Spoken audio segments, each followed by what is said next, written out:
was a fabulous year for Major League Baseball. It will be remembered perhaps as the brightest baseball season in decades. While no one wants the season to end, this year's Major League Baseball All-Star Tour in Japan will be a fitting finale to a great year. Tonight, Major League Baseball's best travel to Tokyo, Japan to battle the best of Japan. Next.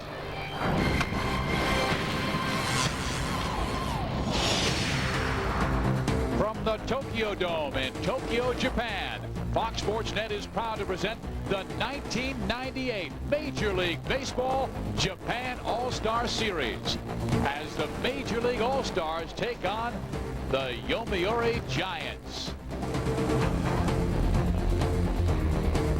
And hi, everybody. I'm Steve Physiak. This is Steve Lyons. What a great year this has been for Major League Baseball. So many records broken, so much excitement, but it is not over yet. As a group of Major League All-Stars has come to Japan to take on Japan's very best, and it starts with Game 1 against traditional power, the New York Yankees of Japan, the Yomiuri Giants. Well, most of the fans in Japan are Giant fans. If you don't have another team to root for, it's a great situation. It is kind of the national team, so they get that first game, but they're going to face a group of All-Stars from the major leagues that are tremendous, a lot of power, a lot of excitement around this team. Sammy Sosa comes in here with his 66 home runs. A lot of people want to get a glimpse of this kid.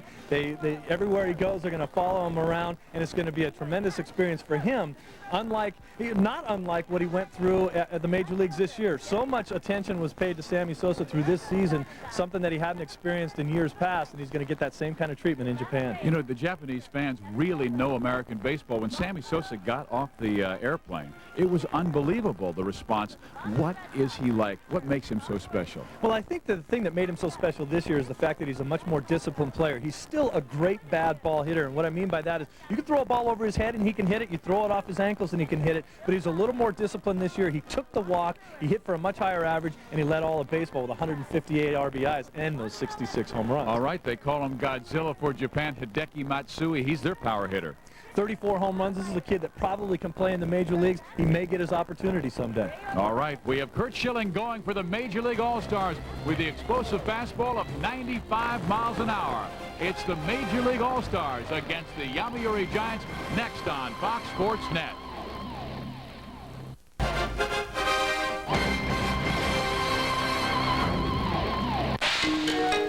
There is the bullet train flashing by Mount Fuji in Tokyo, Japan.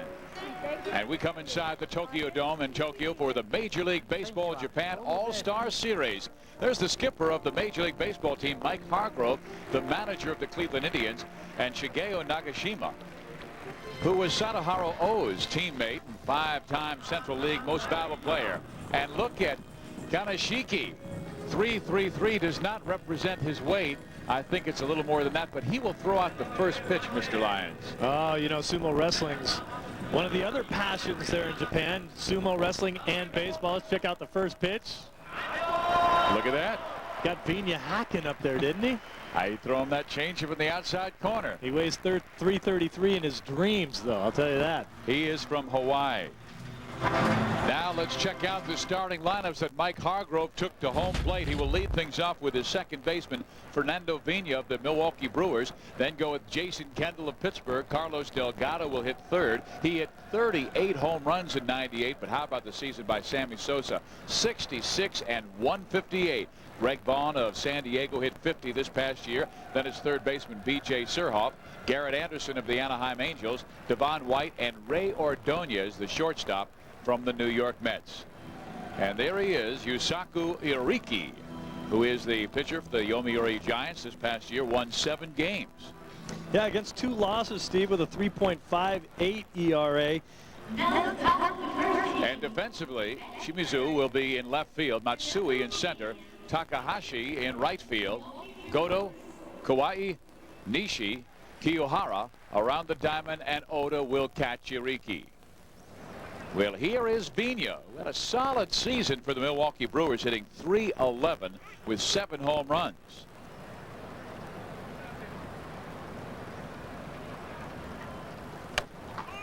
Vina from Sacramento, California, takes strike one, a fastball. A good fastball from Urquidy. He's a guy that was very stingy giving up hits this year through 98 innings. Just 70 hits on the season. Very good ratio of innings pitched to hits. Did a lot of spot starting for this club. He also pitched in relief. And he is coming inside Vigna very quickly in this ball game. Got the first fastball in there for strike one. Comes even further inside to Vigna. He does have a good fastball and also a very good split finger pitch. Well, one of the things that the Major League Baseball All-Star team is going to have to adjust to is some of the different windups that they're going to see, some of the pauses that the Japanese pitchers will use, and then the different arm angles that they're going to throw baseballs from. And as you mentioned, almost every Japanese pitcher throws that split finger pitch. So there you see the grip on the ball right there. You see the splitter down in the dirt. Great job of blocking the ball by Oda. So Urquidy ready against Fernando Vigna with the count 2 balls and 1 strike. And he pops it foul. It will be out of play, and the count goes even at 2 balls and 2 strikes. This is the year Vigna had. I mean, really solid. 198 hits this year for Phil Garner. He didn't get a lot of respect around the league because he played in Milwaukee. Milwaukee didn't have the best season overall, but Vigna getting to shine, especially in this All-Star series, is a great opportunity for him to go to Japan and shine a little bit more in this series. And just a great opportunity for all these guys to get to travel abroad and see a culture that they might not ordinarily ever see. And we'll also see if the All-Stars from Japan, so many of the position players are ready to maybe go across the states. That is off the glove of the pitcher to Nishi, the second baseman, and he throws out Fernando Vigna. So there's 1 out to start this exhibition against the Yomiuri Giants. We will see 8 games from November 6th through November 15th. Here is the last play to Fernando Vigna. Urquidy just barely getting a glove on it, slows it down a little bit, and then easily throwing out Vigna at first base. This All-Star series will go through 3 different cities: Tokyo, Fukuoka, and Osaka. And here's Jason Kendall. Rarely see catchers batting second, but Kendall so strong they would hit him in the number 2 and 3 slots for Pittsburgh. He had a great year this year, hitting .327, which was 5th in the National League. Another guy playing on a poor team with Pittsburgh doesn't get the notoriety that he deserves, but once again, the opportunity to play in a series like this really shows the All-Star caliber type player that he is. Urquidy comes with a good curveball. So the count, Urquidy's way, no ball. Strikes. Kind of interesting that the first 2 hitters in the Major League Baseball All-Star team go up there trying to bunt. Vigna had a bunt. Kendall showed bunt there early on. We're supposed to come in here with all this power and swing the bats, and first 2 guys are up there bunting. Steve, Tony Gwynn always said he hated to see a pitcher that he had never faced before. Could that be what Vigna and Kendall are going through? Yeah, you would think that they'd want to see pitches, but when you square around the bunt, it really changes your eye angle and everything. So I think Vigna really wanted to try to get on via the bunt. I think Kendall was just a couple extra pitches. And Jason takes that fastball low. That will even the count. 2 balls and 2 strikes. Urquidy teasing him after jumping in front 0-2. There's the great Sammy Sosa. Superstar with the Chicago Cubs. 66 home runs this year and didn't lead the major leagues. 4 shy of Mark Bush. Kendall to short. Nice play and a nice dig by Kiyohara, the first baseman.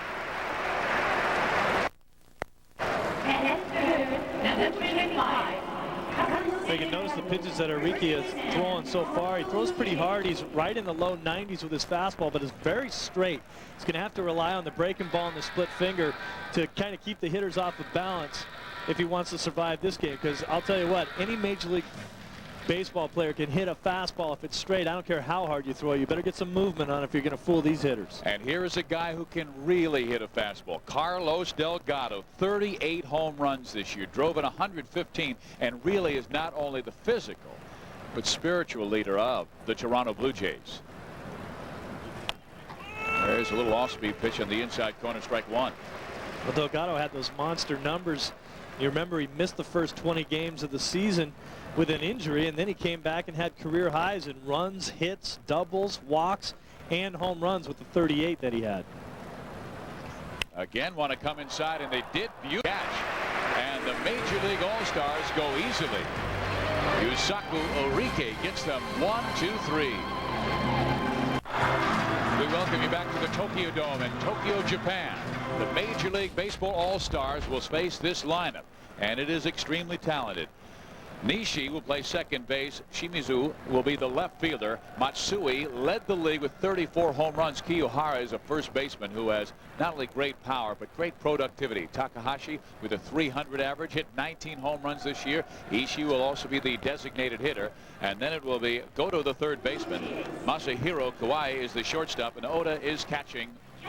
Well, it'll be Curt Schilling, who won 15 games this year but struck out 300 in almost 269 innings. Second year in a row he struck out 300 guys. He's going to feature that fastball up in the zone, good breaking balls to go along with that, and just dominating control. He's got a good outfield. Devon White has won 7 Gold Gloves, a real flyer in center field. Surhoff, Ordonez, Vina, Delgado on the infield, and Jason Kendall, the Pirate, will catch the Philly, Curt Schilling. Now, Curt Schilling's most dominant trait as a pitcher is his will. Just goes out there, refuses to lose. And he's not been on the mound now for about a month and a half since his season ended. He's not in the best pitching shape, but once he takes the ball, he feels like he's a pitcher again.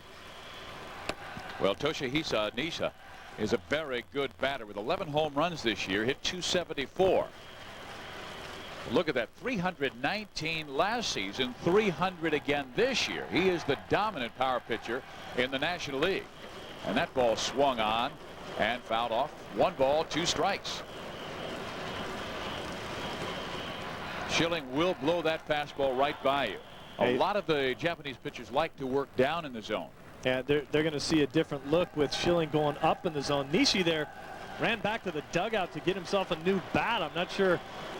Maybe he's trying to find a lighter one to maybe catch up with Schilling. Well, he'll choke up on this new piece of lumber. And here is the 1-2 pitch by Curt Schilling. Again, the high fastball knocked out a play by Nishi. Thing to remember about a high fastball, especially with a guy like Nishi who's not very tall, the ball up in the zone always looks like an easier pitch to hit. It's at your eye level. You can see it better, but usually the ball up in the zone has a little more juice on it, and it's a tougher pitch to hit because you can't get your hands on top of it. Well, all he's doing is slapping it out of play and trying for something that he can deal with. Look at the fireballing feat of the last 2 years by Curt Schilling. And look at the names: J.R. Richard, Nolan Ryan, Rube Waddell. You know, these guys could throw the ball and throw it hard. Again fouled back. Schilling getting a real battle early in this game against Toshihisa Nishi. He's fouled off the last 3. Schilling's got a great slider. Let's see if we see it here. He is shaking Kendall off twice. Yeah, he comes with a slider, and Nishi checks his swing. He'll be tagged out, and Schilling has his first strikeout of this ball game. There's a split finger grip, and you can see the rotation of the ball going down into the dirt. That's even further out into the dirt than Schilling probably wanted. He doesn't want to throw that pitch for a strike. He wants to get guys chasing it. That pitch probably would not be swung at by a lot of major league hitters, but in this case he gets Nishi to swing at it and strike 3. Now Shimizu, Takayuki Shimizu, the left fielder. He hit .301 this past season with 13 home runs. And the Japanese leagues, they play 135 games. Yeah, you got to remember that the numbers that they sport is a season that's quite a bit fewer games than the major leagues here. So, you know, he hit 300, you hit 300, 13 home runs probably translates into about 16, 17 home runs during the year if you had a few more games to play in. The RBI numbers, the home run totals for all these players will be a little bit less than the American players because they don't get to play in as many games. Schilling took a little something off, down. The count is his way, 1-2. Now he goes away from Shimizu. And it's 2 balls and 2 strikes. There's a great form that Schilling has, great balance, long stride, and then really uses his legs to get the arm action going. Shimizu goes the opposite way. Surhoff is right there to throw him out. So 2 quick outs for the Yomiuri Giants. I think, Steve, one of the things to keep in mind is we're really going to see some contrasting styles on the way each team approaches their at-bats. A lot of the Japanese players are a little more slap hitters, than the American players, except for this guy, Godzilla. And he has been just that. Hideki Matsui, 34 home runs. There's one guy that will go up there and take a big swing. You can see he's a little bit bigger through the upper body than a lot of the other players on the Japanese teams. And you see the 146 kilometers per hour thrown by Curt Schilling. 62% of the kilometers per hour is miles per hour. So 146 would be about 91 miles an hour. Hey, you don't want to get scared away by that 146. That's kilometers. If he's bringing that kind of gas, nobody's going to hit him. He's Sid Finch. Remember that, the old Sports Illustrated? Schilling will work away with the fastball, left it over the plate. Matsui just did miss it and fouls it away. 1-2. We talked about some of the contrasting styles. Here's Schilling again. Good fastball through the zone. Pretty good swing by Godzilla there.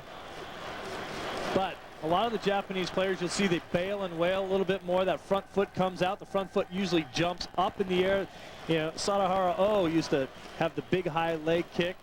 One of the legends of Japanese baseball. Certainly a lot of the younger players in the Japanese leagues imitate one of the greatest players that there ever was.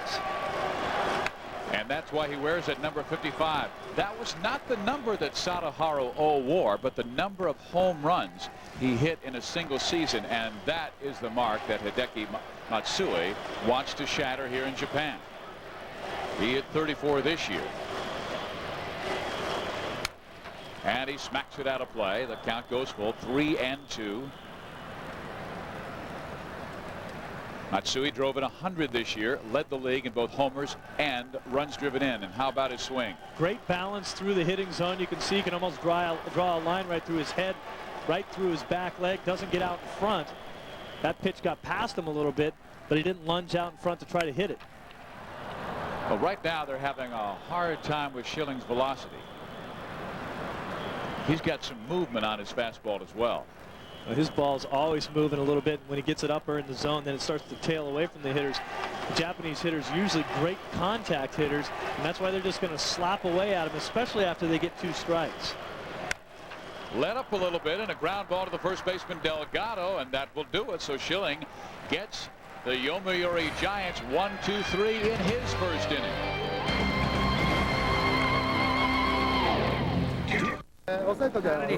This was the scene outside the Tokyo Dome earlier this afternoon. Sammy Sosa, who is the most popular American, has come to Tokyo to lead the Major League Baseball All-Stars. What a year he had for the Chicago Cubs with his 66 home runs. Well, we asked Sammy about coming to Japan and playing in this All-Star series, and this is what he had to say. Well, definitely, especially, you know, it's the first time for me it's going to be in Japan, but I'm looking forward to go, but I'm looking forward to go out there and have a good time and have a good show. I know that we're only going to go over there for 8 days, but, you know, people have to understand they're not going to hit 60 home run in 8 days, you know what I mean? So, but you know, I'm looking forward to have a great time and spend a lot of time with the Japanese people, which is, I heard that they are real nice people, which is I have that in my mind. And, you know, now looking forward to spend a lot of time with the little kids too. You know, I'm available to go out there and they can have opportunity to maybe shake my hand or have a conversation with me. I don't know how to speak Japanese yet, but I will. He speaks English. He speaks Spanish so very well, and one of the great seasons in the history of the game. 66 home runs, 158 RBIs. The 158 led the National League. Iriki got the Major League All-Stars 1-2-3 in the first inning. Sosa takes that fastball at 145 kilometers per hour. That measures out to 90 miles an hour. Sammy had such a great year with the 66 home runs and the English he speaks and the Spanish he speaks. He figures in 8 days he can learn Japanese too. Why not? Well, he's fallen behind Iriki. No balls and 2 strikes. Sammy just looked at that fastball about 90 miles an hour, straight as a string. He's licking his chops to see another one of those. Try and dot that outside corner right at the knees. Ricky wanted that one. It was a pretty good looking pitch. even in his own country, he can't get the call against the superstar Sammy Sosa on the outside corner. Says, I don't want to make a mistake to this guy. Know all about his power. The count is 1 ball, 2 strikes. Just didn't miss with that outside pitch of the knees. Otis sets the target. And the pitch is knocked foul, but look at the numbers. McGuire shattered the all-time record of 61 set by Roger Maris back in 1961, and Sammy did as well. Well, Sammy just a tremendous year. She got off to a real slow start. In fact, at one point in the season, McGuire had 25 home runs. Sosa had just 9. He actually out-homered him for the rest of the season after that point, but McGuire with 70. What a magical year. 4 of the top 9 home run hitters are in this all-star game. Ariki with the 1-2 pitch. Comes inside, and Sammy, he's gone mainly away, then really a show-me fastball up and into Sosa. Ariki's pretty impressive. He's got a good fastball. I mean, it's straight, as we talked about before, but he's got some pretty good numbers behind it, up in the low 90s. And then he threw Sammy a curveball. First pitch was a real big curveball, 12-6, big breaker. The 2-2 pitch. Sosa belts it foul again. So stays at 2 balls and 2 strikes. Sammy fell behind on that curveball, 0-1. Came back with the 90-mile-an-hour fastball, 0-2. And he's been in a good battle with Ariki since. Maybe he's measuring him a bit. You see Sammy just slightly behind that fastball, as a lot of these guys I think will be for the first game or so. I still expect a lot of offense out of the U.S. players, as they're coming in with a very powerful lineup. You expect them to score a lot of runs.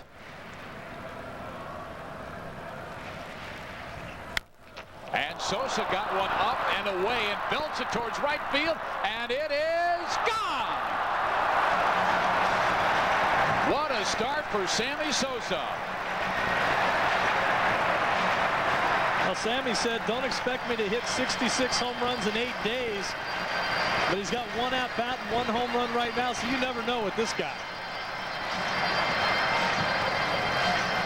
The only pitch he got in was a show-me pitch. He knew that Ariki was going to go away from him, and he was ready for it. The best thing that Sammy Sosa did all year long was learn to go the other way with the pitch. He used to try to pull everything. Now he can go there, and look at the bow to the crowd. Sammy the showman. He did the same thing at Wrigley Field. He'd race out to right field and salute his fans in right field at Wrigley. And it's a 1-0 lead for the Major League Baseball All-Stars over the Yomiuri Giants.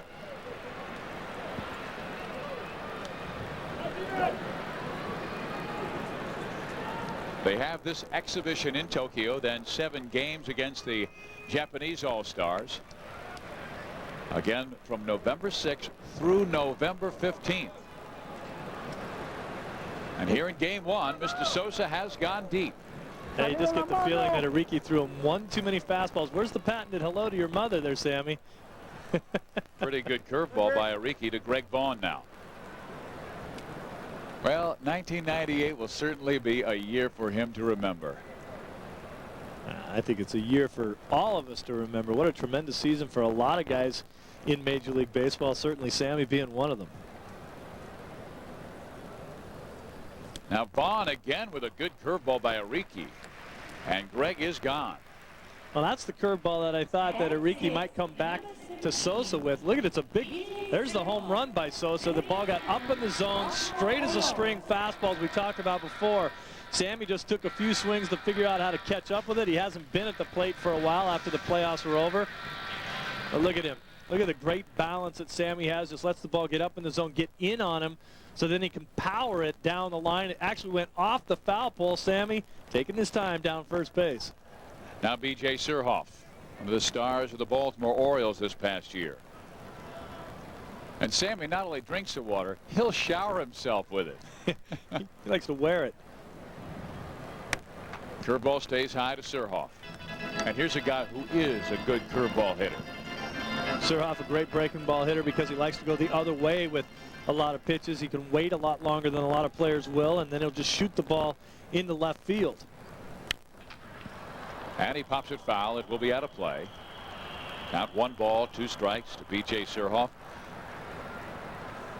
Orioles third baseman and outfielder, really, with the O's, at 279 this year. More power than he's shown in a number of years, but he is one of the most difficult players to pitch to. How do you defend B.J. Surhoff? Well, you got to play him straight away because he'll use the entire field, and that's what we talked about before. He's not afraid to shoot the ball to left field. It goes up the middle very well. He waits a long time, and one of the reasons why he hit for more power, I think, over the last few years with the Orioles is because it's a pretty good hitting park. Hit more home runs, or almost as many home runs in his last 3 years as he had for the rest of his career in Milwaukee. But he's a smarter hitter, he's a better player, and he played in more games than he ever had this year too. He played in 162 games. And he belts one back up the middle for a base hit. So the Major League Baseball All-Stars with 2 hits in the inning. The first, the home run by Sammy Sosa, and now a solid single back up the middle. There he goes. Here's Sosa again. Ball up and out over the plate. Boy, they would love to show you the home run balls here in Japan, right off the foul pole. And that got the fans going, and Sammy with his patented skip around the bases. Look at the concentration, his eyes right on the ball. Anytime you get the ball up in the zone and out over the plate for Sammy, he's a danger to go out of the yard. Oh, he loves to take that trot. That's right. Here's Garrett Anderson, and Enrique starts him off with that curveball.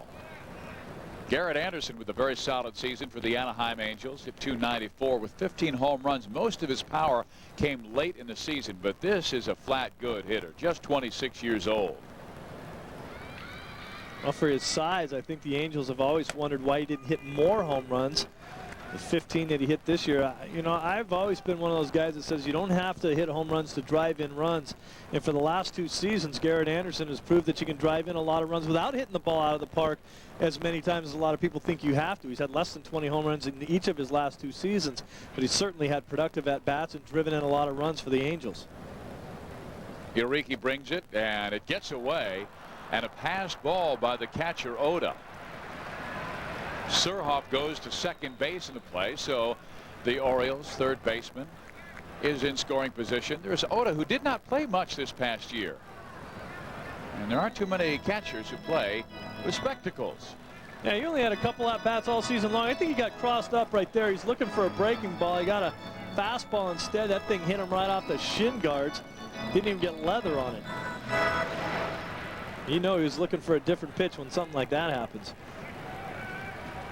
Now with 1 out, let's see if Anderson tries to pull the baseball. You were talking about his numbers.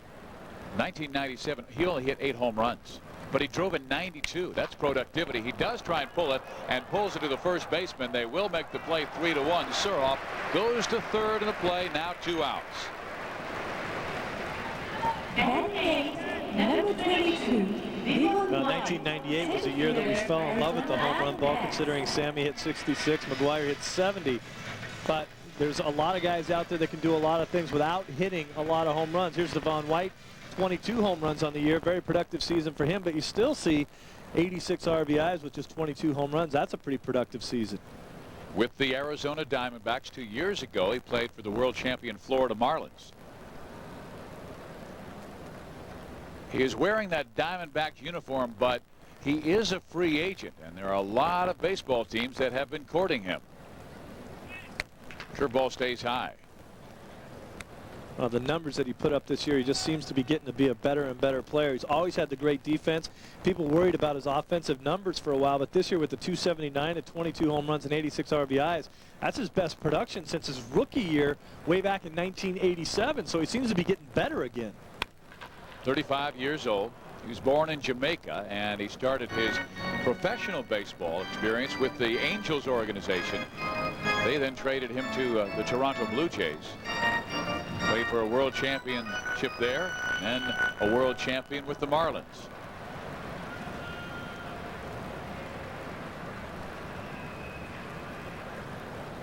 He's still very, very quick inside. As you see, he got around on that fastball in on his hands. And White lifts it to left field. Right there is Shimizu, and he will make the catch. But the star of this second inning, Sammy Sosa, who hit 66 home runs in the major leagues, goes deep for the first time. Sammy Sosa's solo home run has given the Major League Baseball All-Stars a 1-0 lead over the Yomiuri Giants. Iriki tried to sneak a fastball away from him. He missed. Look at the great extension by Sammy Sosa. Any ball that's away from him, he extends those arms out over the plate, but he's so quick inside too. That's where you're afraid that he can pull the ball. He pulls most of his home runs, but you can't leave a ball out over the plate like that to Sammy because he can go the other way and take you deep. You're right. You were talking about that's the one thing he has learned through the years. He might have tried to pull that pitch early in his career. You try to pull that pitch, it's either a weak ground ball to the third baseman or it's a strikeout because it's a tough pitch to hit if you want to get out and try to hook it to the left side of the field. Now Curt Schilling will face Kazuhiro Kiyohara. And Schilling gets that fastball that just does miss away. He has fallen behind, 3 balls and no strikes. Kiyohara with 23 home runs on the season and 80 RBIs. That's very productive. Once again, as we mentioned before, only 135 game schedule in the Japanese league. So those are some big numbers.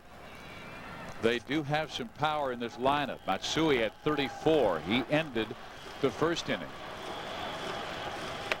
Good fastball. And again with that life on it. His fastball is not straight at all.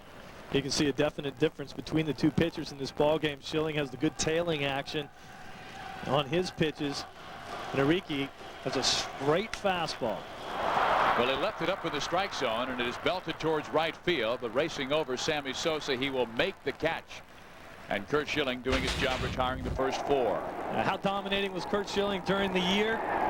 There's the fastball away to get Graffinino. Look at the pitches that some of these guys are swinging at. They just seem so baffled by the movement and location that Schilling has. There's a good breaking ball to Andruw Jones. 300 strikeouts again this season. Only the 5th player in Major League history to have back-to-back 300 strikeout seasons. That's amazing. Now Yoshinobu Takahashi, the right fielder, who had 300. He too with good power, 19 home runs. But you were saying that was a conversation that he had early in his career with Roger Clemens that really got Curt Schilling going. Well, Schilling was always a guy with a lot of talent, but he really didn't use it. He wasn't serious about his baseball game. A lot of it had to do with Clemens' conversation. A lot of it had to do with the death of his dad, too. He really said, hey, I got to shape up, provide for my family, and do what I'm supposed to be doing out here and rededicate myself to the game. Takahashi goes after the first pitch, flies out to Garrett Anderson. And Schilling has now retired 5 in a row. Schilling, great view of the fastball grip, just a cross seamer there, just ran that up in the zone. And you see a lot of the Japanese hitters will bail out with a big high leg kick, bailing out to the right and trying to just sweep the bat through the hitting zone. A lot of guys trying to go the other way and just slap at the ball. He's sitting on the bench right now saying, that was a good fastball. Hiro Ishii now will step to the plate. And Schilling just drives that fastball on the outside and misses. 1 ball, no strikes. Ishii just hit .253 this past season with the Giants. Schilling again misses away. 2-0. Once again, another one of the guys with the big leg kick.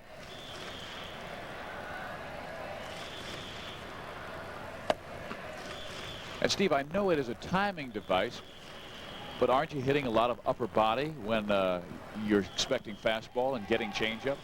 Yeah, and you really do have to adjust your swing. As we look at Ray Ordonez over at shortstop for the Major League Baseball All-Star team, you know what happens to you is it's a funny situation. When you take a guy like Sadahara Oh, was one of the best Japanese players ever to play the game, and you have a lot of youngsters wanting to imitate him. The problem is a lot of those same kids don't have the talent that Oh had. So it's not necessarily a good thing for all these guys to be trying to imitate one of the best players that ever played. Sadahara Oh with 868 home runs. The all-time greats, the best player to play in Japan. And now Koji Goto, the 3rd baseman for the Giants. Schilling brings a fastball. He goes right after the first pitch after he walked a Giant on 4 pitches. And the fly ball to Garrett Anderson. That does it. Schilling gets them and still has not allowed a hit.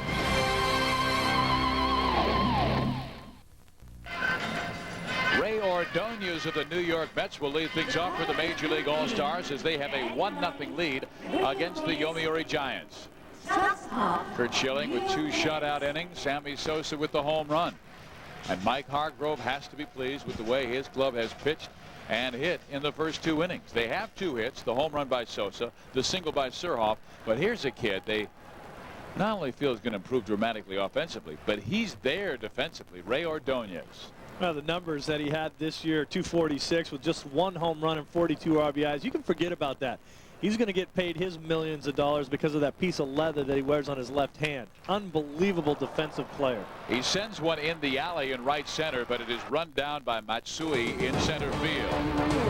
Every night on Fox Sports Net, it's Fox Sports News Prime Time. All the scores, all the highlights, and all the breaking stories covering your hometown team 7 nights a week. We are there. Fox Sports News Prime Time. Every night on Fox Sports Net, just check your local listings. So Ordonez flies to right field for the first out of the 3rd inning. And now the batter is Fernando Vina. Fought off several pitches, saw about 7 from Mariki, and finally grounded out in a play that won 1-4-3. And for those of you who are not familiar with Japanese baseball, the Yomiuri Giants are the greatest team all time in Japanese baseball history. They've won 37 league titles, and since 1950 they have won 18 Japan Series championships. So the Major League Baseball stars are really playing the New York Yankees of the Far East. They used to say that about 6 out of every 10 fans in Japan was a Giants fan, but now it's gotten to the point where, you know, once you win so many championships, it's sort of like the Yankees. You either love them or you hate them. Occasionally you want to see someone else win, and you start rooting for another team just to see if you can knock off that big club. Vina takes high. Hey, the Yokohama Bay Stars won the Japan Series for the first time in 38 years, beating the Seibu Lions 2-1. So traditions change. And you know, the Giants owner will go out and try to make some deals, and they probably call him Steinbrenner over in Japan.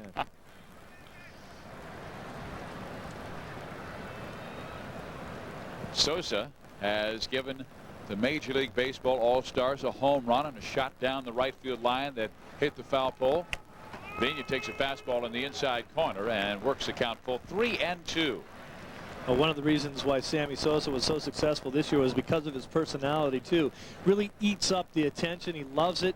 He's outgoing. He's very gregarious. A great guy to have around. And, you know, the pressure that was put on him with all the people wanting a piece of his attention was amazing, and he was able to handle all of it.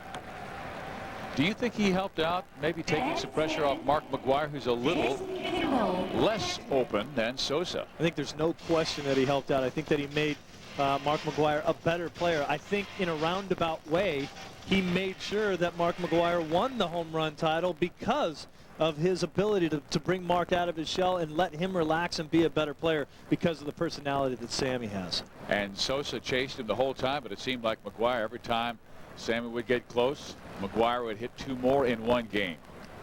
It was a tremendous race, and you know, the way it worked out was probably the way that it should have worked out, considering that McGwire led from start to finish. There's Sammy, just can't get enough of that water. Little cream rinse. We saw that so often this past year at Wrigley Field or any ballpark that his Cubs might have been playing in. Now he will watch Jason Kendall, wonderful catcher for the Pittsburgh Pirates. But Sosa very excited about being here. He said he hopes to use the attention to raise money in Japan for victims of Hurricane George, which killed 210 when it struck his native Dominican Republic this past September. He said, everything the people of Japan can do for me and my people, I would appreciate it. There's a ground ball hit to the shortstop, and a nice play there, and they will not get the double play. But Masahiro Kawai, the shortstop for the Giants, really making a nifty play. Now, this is a great play because of the change of direction. Watch the ball go off the foot of the pitcher, and Kawai, nice change of direction, sweet little backhand, nice feed to the second baseman. Impossible to double off Kendall. Kendall runs very well for a catcher, 26 stolen bases on the year. A great defensive play by the shortstop right there. And I tell you, the Japanese players are really known for their work ethic. They will take ground ball after ground ball after ground ball. The pitchers will throw 100 pitches a day sometimes. It's a totally different system. When I was a younger player playing against some of the Japanese teams that would come over to instructional league, if you made an error at shortstop during a game, you would get replaced. Because they figure if you're not going to catch that ball, you're out of here. We'll get someone in there that can catch it. They would replace them in the middle of the inning. Hey, you out, next guy in. Unbelievable. You better catch the ball. Like management never made a mistake, huh? Exactly right. Well, do they ever?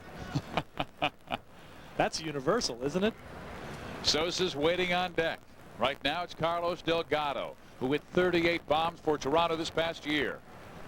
Ariki got him on a fly ball to center his first time up, and a good let up, and it is a strike, and Ariki has the count his way. No balls, 2 strikes.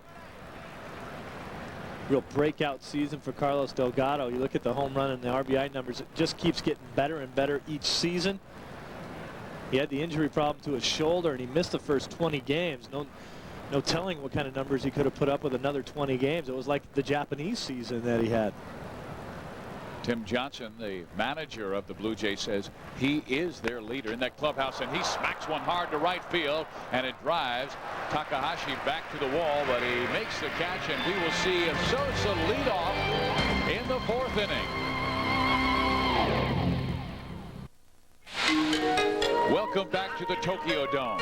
I'm Steve Physiak along with Steve Lyons. You're watching the 1998 Major League Baseball Japan All-Star Series on Fox Sports Net. Due to time constraints, we move ahead to further action. Sammy Sosa will lead off the 4th inning, and he is facing Ariki. Last time up, Ariki tried to get him a fastball away and left it up instead of getting it around the knees. Well, Ariki got a little bit happy about his fastball there, thinking he could blow it by him. The very first pitch he threw Sammy in his first at-bat was a great curveball, had Sammy out in front. Then he threw him nothing but fastballs after that, and Sammy eventually took him deep. He's going to have to rethink that process of pitching to Sammy Sosa this time. Let's see if he learns from his lesson. So saw him work completely away. Only time he came inside was just a show me pitch up and in. Throws one right down the middle for strike 1. Ariki has been solid in 3 innings. The only mistakes that he has made are the home run to Sosa and a single up the middle by B.J. Surhoff. There's that curveball, misses away, 1-1. He has walked 1 man, Fernando Vina, with a man out in the 1st. Yeah, up to this point, Ariki's got to be very satisfied with the job he's done. And that's a nice curveball. I like the motion on that curveball. I've talked plenty about the fact that I think his fastball is a little straight. Probably should offset his grip on the ball, try to get a little bit more movement. But the breaking ball is a good one. Having a little bit more trouble throwing it for a strike to Sammy Sosa now. Everybody's focused on Sammy Sosa, the home run king of the Cubs. 66 this past year, second to Mark McGwire's 70. Kind of surprised him with that fastball. It looked like Sosa may have been looking for the curve, got the fastball. That evens the count, 2 balls, 2 strikes. Sosa, Vaughn, Surhoff in this 4th inning.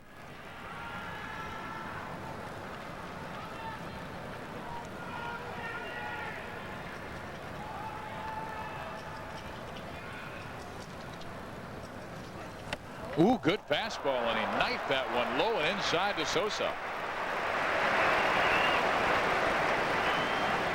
You can see a lot of movement behind the plate by Oda, the catcher. Sets up way inside. Gets Ariki to throw the ball right on the corner. Once again, we talked about the straightness of the fastball. When you pinpoint control right on the corner, you see Sammy trying to go down and get that one. Can't quite reach it. With 2 strikes and a little bit more of a defensive mode, he threw that fastball right by him. So Ariki has his first strikeout of this game. Now he's gone 3 1/3, has the 1 mistake, and he starts Vaughn out with a curveball. He struck out Greg on breaking pitches last time they faced. And it was almost like Ariki read the scouting report on Greg. He said, I'm going to keep throwing that curveball to you until you prove to me that you can hit it. Don't throw a fastball middle in. He throws a fastball away, and Greg is quickly behind the count, 0-2. Vaughn's Padres made the playoffs, went to the World Series. They lost in 4 games, but I think they proved to a lot of people in the major leagues how strong San Diego can be. And now they have the new stadium issue that has passed. That will help. The Yankees were such a strong team, winning 150 games before, 125 games before it was all over with, but not a lot of people around the country gave the Padres a chance of winning that thing. But if you think back to the series, they probably should have won game 1, and they probably should have won game 3. It could have been a very different series. Ends up being a sweep for the Yankees, but San Diego Padres probably played as good a baseball as you can and still get swept. And Vaughn was their power leader. 50 home runs, got number 50 on the last at bat of 98. And that was after working with his personal hitting instructor, Tony Gwynn. There's a good curveball, and Enrique strikes out with Greg Vaughn. And 6, You got to remember in the major leagues too, there's very few guys that throw this type of a curveball. That's a big 12-6 curveball. If you put a clock dial on the TV screen, you'll see the ball drop from the 12 down to the 6. A lot of major league pitchers going with the forkball and the slider. You see a big curveball like that, it's really tough to get your timing, and Greg Vaughn showed you how tough it is. Now B.J. Surhoff, he has one of the 2 hits against Enrique in this Major League Baseball All-Star game against the Yomiuri Giants. See Surhoff looking at Oda back there like, what are you trying to do? Pull that pitch up into the strike zone. You know that was not a strike. I like that graphic where Surhoff played in one more game this year than Cal Ripken Jr. Yeah, that's right. He played in all 62 that the Orioles had. And Cal finally sat down after his long streak that started back in '83 finally ended. That ball popped up on the infield. Second base Nishi, he has it, and the side is retired. So Enrique has pitched really well. The only man to hurt him, that guy, Sammy Sosa. We welcome you back to Tokyo, Japan. The Major League Baseball All-Stars with a 1-0 lead on a Sammy Sosa home run. Curt Schilling has really been impressive, throwing 3 innings of no-hit baseball, and he gets a fastball over to Takayuki Shimizu. Shimizu grounded out to the third baseman B.J. Surhoff his first time up. Right about this time in the ball game, Schilling should start to bear down a little bit. He's a lot more comfortable than he was at the earlier part of the game. You get to the 4th, and if he's going to be on his game, this is when he just settles in and starts his domination. Shimizu with those 13 home runs during the regular season. And every single time up against Schilling, he has taken a shot at the opposite field. Well, I think a lot of these guys realize that they're not going to be able to pull Schilling all that much. I mean, not to say that the Japanese pitchers don't have as good a fastball as Schilling do. We know that there are a number of pitchers that do, but that's the way that they're taught to hit. They put the ball in play. They try not to strike out that much. There's very few big home run hitters in the Japanese league. Sadahara O is one of them, where there's a few guys in this game here that can hit the ball out of the park. But most of these guys aren't nearly as big in stature. They don't weigh as much as the American players. So they do what they can do to help themselves be a better baseball player. Hit for average, hit the ball the other way. And a little tapper at the plate, so the count remains 2 balls and 2 strikes. Shimizu trying to battle Curt Schilling, who does have the great movement on his fastball. The feet of Sammy Sosa. Had that short step to drive the ball out of the park. And there's a good split finger pitch thrown by Schilling to strike out Shimizu to start this 4th inning. Second strikeout by Curt. Batting third, Sammy letting everybody know how many outs there are. Steve, we have seen Japan send their very best to the States as far as pitchers. Hideki Arabu, Shigetoshi Hasegawa of the Angels, Hideo Nomo, who's with the Dodgers, now with the New York Mets. How soon will it be before we see a position player come to play in the big leagues? Well, I think it's just around the corner. I think a lot of people are saying that there are some guys now that can compete and come over and play. It's just been a little more difficult. I think the pitchers are ahead of the hitters in that way as far as being able to dominate a game if they have a good day. These hitters, as we've shown before, aren't nearly as big. You can see Godzilla here, Matsui, the guy who hit 34 home runs. Look at him through his legs and through his rear end. You can notice a huge difference in the girth that he has, a little bit stronger through that area, and that enables him to hit the ball a little bit farther. You can see a little bit bigger rear end that he has. You know, you need strength that has to come from somewhere, and most power hitters, it comes from their legs. And Sosa has that. So does Mark McGwire. Matsui showing that in the Japanese leagues this year. And he smacks it towards right field. Coming on Sosa. And it drops just past Vigna. He may have lost that in the ceiling here of the Tokyo Dome. So a base hit for Hideki Matsui. Now this is a new stadium for all of these guys to play in. I think Vigna was fooled when he went back on it. He thought it was hit a little bit harder. Then he lost it in the ceiling. That ball almost hit him on his way out there. Sammy thought that Vigna had it under control. He wasn't coming in all that hard. Ball drops in for a harmless single. So Matsui at first base. And here's Kiyohara. Schilling works him away. Ball one. Kazuhiro Kiyohara fly to right field his first time up. Hit the ball rather sharply against Schilling. But just about every single fly ball we have seen struck off Schilling has gone to the opposite field. And not too many of them off the barrel of the bat, too. You get on his hands, and a lot of jam shot balls being hit so far. Sosa took care of Kiyohara his first time up. Running back to the warning track to make the catch. Schilling gets that strike in there. Now 2 balls and 1 strike. Kiyohara had a great year in '97, one of the leaders for most valuable player in his league with 32 home runs.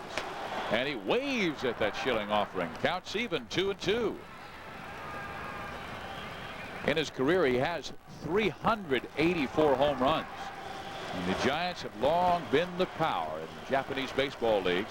18 Japan Series championships, including 9 straight from 65 to 73. And that ball skied in the air towards first base. Delgado says he has it, and he does. But I will say this about the Giants. They have won only 3 Japan championships in the 25 years since 1973. One in '81, one in '89, and another in '94. There's a different look at Sammy Sosa's home run in the first inning. Right off the foul pole.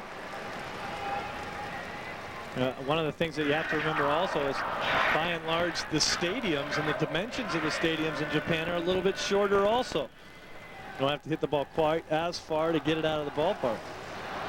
Well, there is Sosa, and Takahashi steps to the plate. Now, Takahashi was the right fielder when Sosa hit that home run.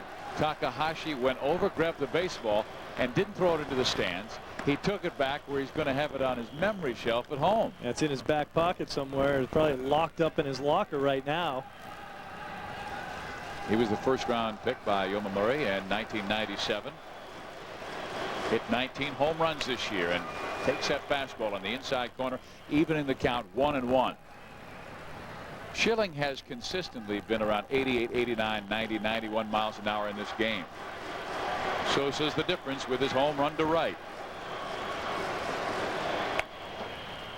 Now Schilling can fall out of bed and throw the ball 90 miles an hour. The difference is going to be tomorrow, when he's going to be a little bit more sore because he's not in game shape right now. It's a lot harder for these guys to be done for a month and then crank it back up for a series like this. Most of the guys in the offseason taking a little bit more easy, trying to get a little downtime before they start their offseason regimen to get ready for the next season. They did go down to Florida for about a week and a half to work out there, get ready, and they're very determined to make this a successful stand. They wanted to win every single game. And a good pitch by Schilling. That split fingers gets Kiyohara. Takahashi is gone.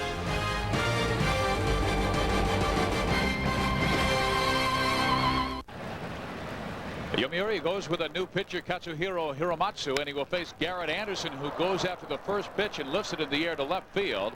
Shimizu is there to make the catch for the first out of inning number 5. Well, the star of the ball game thus far is Sammy Sosa, who hit a long home run to deep right field for the 1-0 lead, and that was all the offense that the Major League Baseball All-Stars have shown. Well, let's now listen in to NTV as our broadcast partners in Japan visit with that great right fielder of the Cubs, Sammy Sosa. 素晴らしいホームラン、いきなりでしたね。 Well, I have to say, it was great. I'm not really in shape, but when I came here the first day, I said that we're going to put on a show for the people here in Japan. They show me their appreciation. They have a lot of class, and that's something that I'm never going to forget. And I want to go there and do my job and make people happy like I've been doing lately.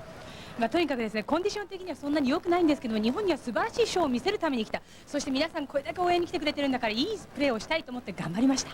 相手のピッチャーが普通コースのボールだったらせいぜいファールになるんだと、さすがにホームランびっくりしてました。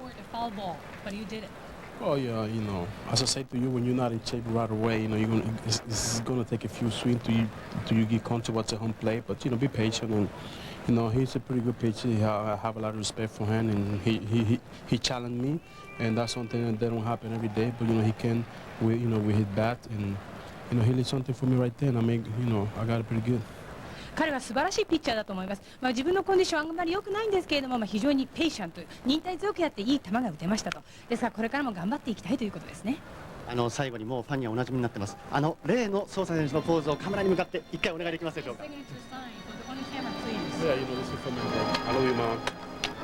お母さん僕愛してるよというお母さんに対してのメッセージでした。ありがとうございます。これからそのシグナル何回も見たいと思いますので頑張ってください。Well, yeah, it's the first day, first at bat, I do my job, but tomorrow's another day. I think that I just got to get comfortable again, and I'm going to be here for a couple more days. And we're going to keep it continuous swing the bat. Great, good luck to you. とにかく今日初日です。ですからこれからも皆さんにたくさんこういうシーンが見れるように頑張りたいと思います。はい、ソーサ選手に伺いました。What a great gentleman. Now he'll join his teammates in the dugout with that 1-0 lead. And Hiramatsu, the new pitcher, went 0-2 this year with a 4.8 earned run average. Yeah, they said we saw that signature kiss to your mother so many times this year on TV. That's right. 66 times at least. There's the fastball thrown low by Hiramatsu. He got Garrett Anderson a fly ball to left, struck out Devon White. Now Ray Ordonez is the batter, and the count 1 ball, no strikes.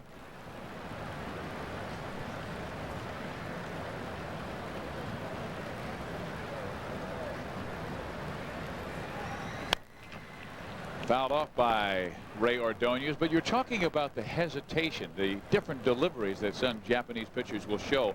We see that hesitation when he goes into his balance point. Yeah, guys in the big leagues aren't used to seeing that, and it can throw off your timing a little bit. You start to think about the ball approaching you, but the guy hasn't thrown it yet. With all the hesitation, a lot of times you'll see the guy stop right in the middle of the delivery like that, start over, regroup, and then deliver the pitch. When you're at the plate, you just have to be a little more patient and start thinking and understand that the guy's going to do that nearly every time he winds up. And so you can't start your process to hit the ball until he delivers the pitch.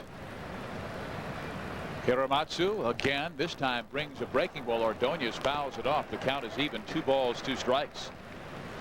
There is Sosa just talking with our partners on NTV who have done a great job providing our pictures. They're watching it live in Japan. It was taped on Fox Sports Net that you're watching right now back in the States. A little bit low. 3-2. Iriki went 4 innings, allowed just 2 hits, 1 run. It was the home run by Sosa. Walked 1 and struck out 3. Pitched very well. I think the Japanese fans might be a little disappointed that this series is only 8 games long.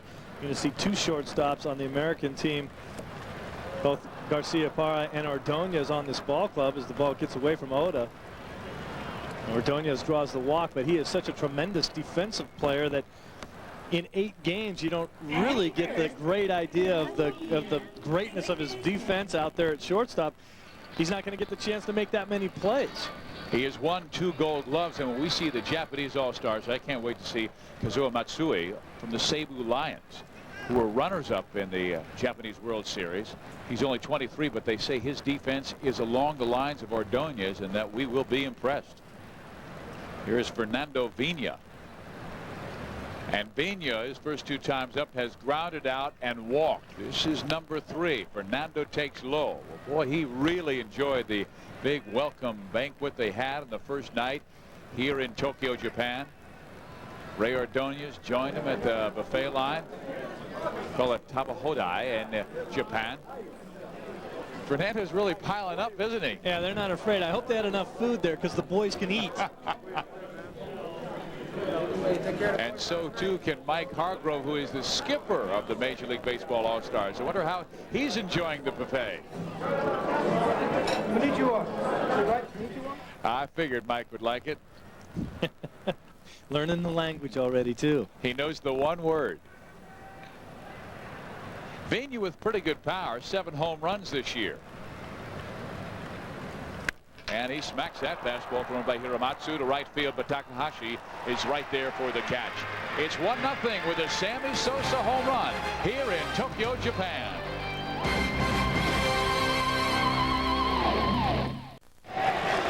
Bottom of the 5th inning in Tokyo, Japan. The Major League Baseball All-Stars with the lead over the Yomiuri Giants. 1-0 on a Sammy Sosa home run. Curt Schilling will now face Hiro Ishii. Ishii walked his first time up.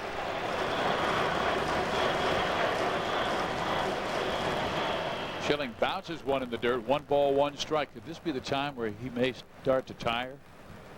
Well, because he hasn't thrown as much as he would have during the regular season, he may start to get tired, and I don't think that they're going to let him throw as many innings as he would during the regular season. You don't want to have a guy go over there and get hurt.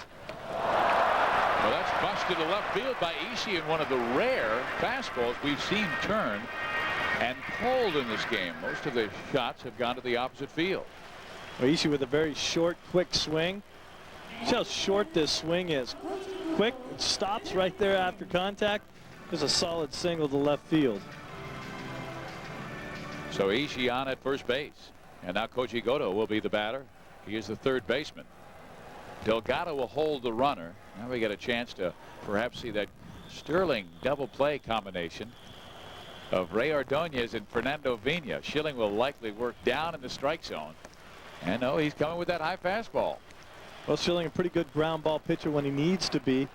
Throws the breaking balls or the splitter. He'd run the fastball up in the zone if he wants to get you to pop up or try to get a strikeout. But early in the count, looking for the ground ball now. Goto not much power this year. Only hit 2 home runs and drove in 11 in a limited number of at-bats. 247 for the Giants. Schilling started it. There's a fastball, and it is hit to Fernando Vina. They've got one. Ordonez with the turn, and there's the double play. And we talked with Curt Schilling about what the Battle of Japan's Best means to him. Bottom line is a chance to represent my country again in the sport that is the very fiber of our country, and you know, I'm certainly proud to have been chosen. I understand that I'm an ambassador not only to the league but to the Philadelphia Phillies, and I'm representing my organization and you know, to do everything I possibly do to spread the goodwill that we shared over here this year. Well, B.J. Suroff had a chance on the bunt single by Kauai, and Schilling, who has struck out 319, only has 2 in the ball game. And he's been throwing, you see, 140 kilometers. That again measures out to 87 miles an hour. During the regular season this year, he was throwing 95, 96, 97 for the Phillies. Well, it's all about arm strength. We've talked many times how this series doesn't come at the most opportune time for the Major League Baseball All-Stars. It does come after the World Series, you know, a couple weeks after that, where a lot of these guys have been sitting around and just kind of taking it easy, trying to get a break from the season. And then this series pops up and they have to go out and kind of strap it back on and see if they can do what they did during the regular season. That's tough to do. Well, he does not want to give up a run. Here's the 0-2 pitch, and a fastball swung on and missed. And Schilling, as the pride you talked about, comes back to strike him out. Curt Schilling is taken out after 5 innings. He leaves with a 1-0 lead. Shut them out through 3 innings and allowed just 1 walk, struck out 4 in his 5 innings of work. And his fastball really topped out 90, 91 miles an hour. Yeah, not nearly as hard as he throws during the season, but not in his tip-top shape, and it was enough to get the job done here tonight. So Katsuhiro Hiramatsu will now face Jason Kendall. Kendall 0 for 2 with a ground out to short his first time up, and then bounced out in the 3rd.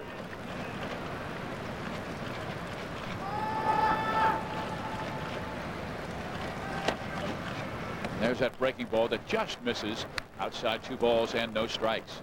Jason Kendall finally feeling a little more comfortable with his status as a major leaguer. Just bought a house down the road from my area, so he'll be one of my neighbors in the offseason. At 327 batting average, I ought to tell you that he should be feeling pretty comfortable with his ability to play this game. He grew up in Torrance, California at one time, had the national high school record by hitting in 43 straight games. And his dad, Fred Kendall, a major leaguer, would have coached him as a youngster. Hiramatsu, with that hesitation in his delivery, throws a strike in the outside corner. So Kendall now sees a strike. It's 3-1. Now Fred Kendall's the bullpen coach with the Tigers, and when they played in interleague action this year, Jason went 4 for 4 in one of the games. Hiramatsu's pitch is low, ball 4. And we want to remind you that weeknights at 6 and midnight, it's the last word with Jim Rome in LA and a live studio audience at the All-Star Cafe in New York. It's epic sports talk, bi-coastal and interactive. Join Rome as he mixes it up with the biggest names in sports. The last word, weeknights at 6 and midnight on Fox Sports Net. Check your local listing. Well, here's the great Carlos Delgado. He is 0 for 2 in this ball game, but has struck it hard. Fly to center his first time up and lined sharply to the right fielder Takahashi, his last at bat to end the third.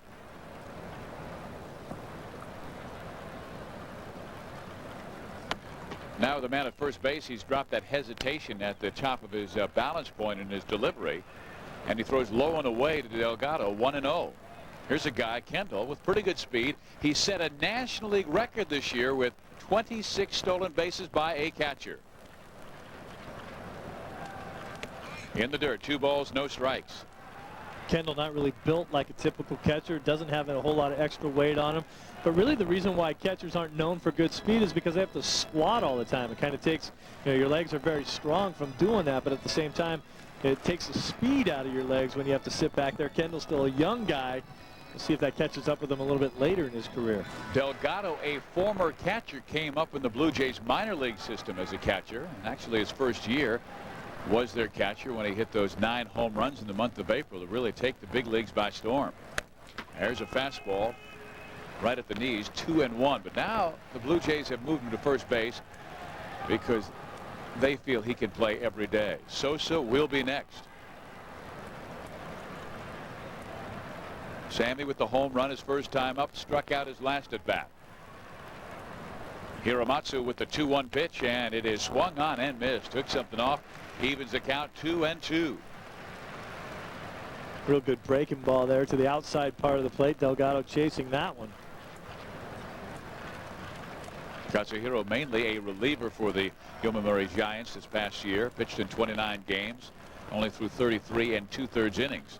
This is his second inning of work against the best in baseball. And that fastball misses low, 3-2. So now he has to challenge Delgado. That's a good point you make too, Steve. These Japanese players, whether it be in this first game with the Giants or the next 7 at the All-Star team, it's really a barometer as to how their skills match up globally. These guys on the Japanese teams really want to prove their worth as ball players, and the American players certainly want to go over there and win, but they're not nearly in as good a shape because they haven't been playing as long. And it makes a big difference to these Japanese players to go out and have a good outing, play well against the best there is that baseball has to offer. And the last time they visited Japan was 1996. Major League Baseball All-Stars won 4. Japanese Baseball All-Stars won 2. And also they had 2 ties in that 8-game series. And I know the Major League Baseball All-Star players were a little disappointed in that outcome. It is down the line. That's a fair ball. Delgado will round first base. And Kendall, let's see if they send him. Nope, they hold him at third. So Carlos Delgado bounces a double down the right field line, setting the stage for Sammy Sosa.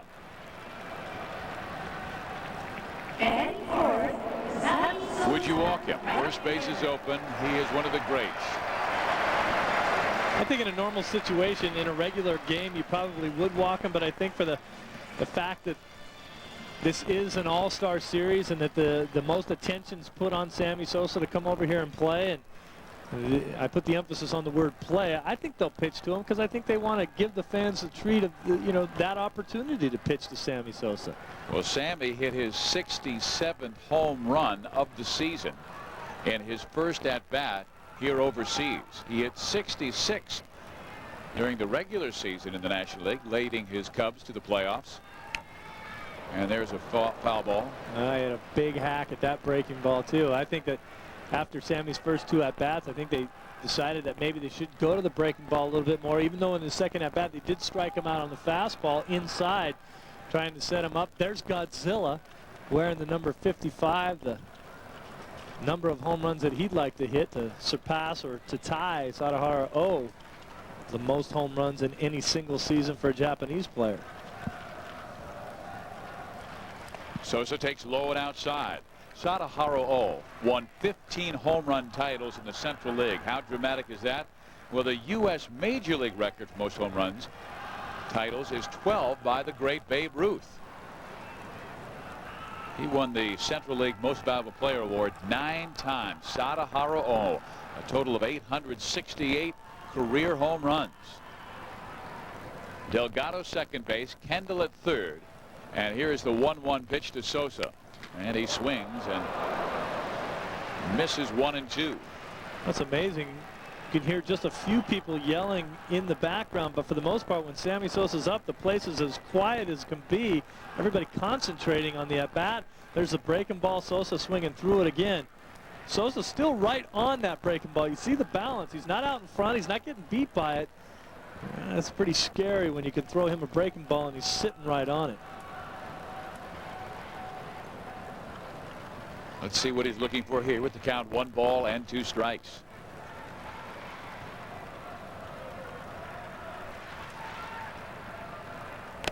Fastball just misses away, 2 and 2.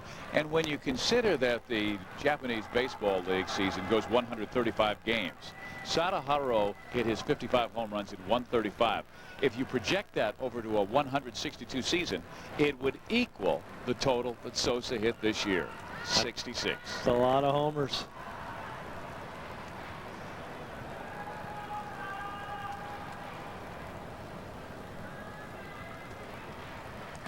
Low and in the dirt. 3 and 2. And Hiramatsu, he shakes his head after that last pitch, getting in front of Sosa, 0 and 2. And now he's run the count full, 3 balls, 2 strikes. Great fundamentals by Oda behind the plate with the man on third base getting down and blocking that ball. Kendall walked to start the inning. Delgado doubled down the line. There is Matsui in center field. Great slugger for the Giants. And Sosa for the Cubs in the American League, in the National League.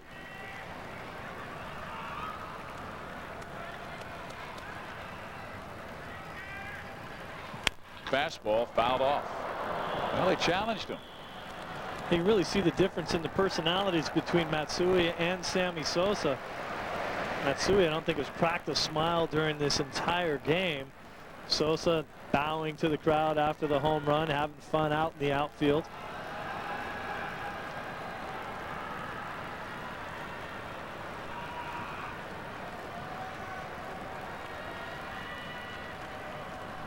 Hiramatsu with the 3-2 pitch, and there's a good curveball. Sosa swings. So Sammy with the home run now has struck out twice after it. Well, they've done a great job of pitching Sammy Sosa after the first at bat. Here's another slider down and in. Sammy's timing pretty much right on it, but just not being able to get the bat head of the bat on the ball. You see it with his head down, good swing, just not coming up with the base hit. Well, he pitched Sosa down and in with the fastball, down and in with the breaker. Let's see what he does with Greg Vaughn. They'll set up inside. And Vaughn goes after it and taps it at the plate. Strike 1. So Hiramatsu, after working away from most of the right-handers, now has come inside to Sosa and Vaughn. Greg has struck out twice, both on big curveballs, but that was facing Yusaka Iriki. That might be the best fastball that he's going to see in a location that he can hit it. Greg digs in. 50 home runs for the Padres this year, his career best. Well, he had a mighty rip, but misses. 0 and 2. And Hiramatsu threw that fastball right by him. Oda was sitting up way inside. He did not get the pitch in the right location that he wanted, but he still got the strike. Right now, Greg Vaughn looking a little perplexed at the plate. Saw a lot of breaking balls early in his first at-bats, and now seeing the hard stuff, he's not sure what to look for up there.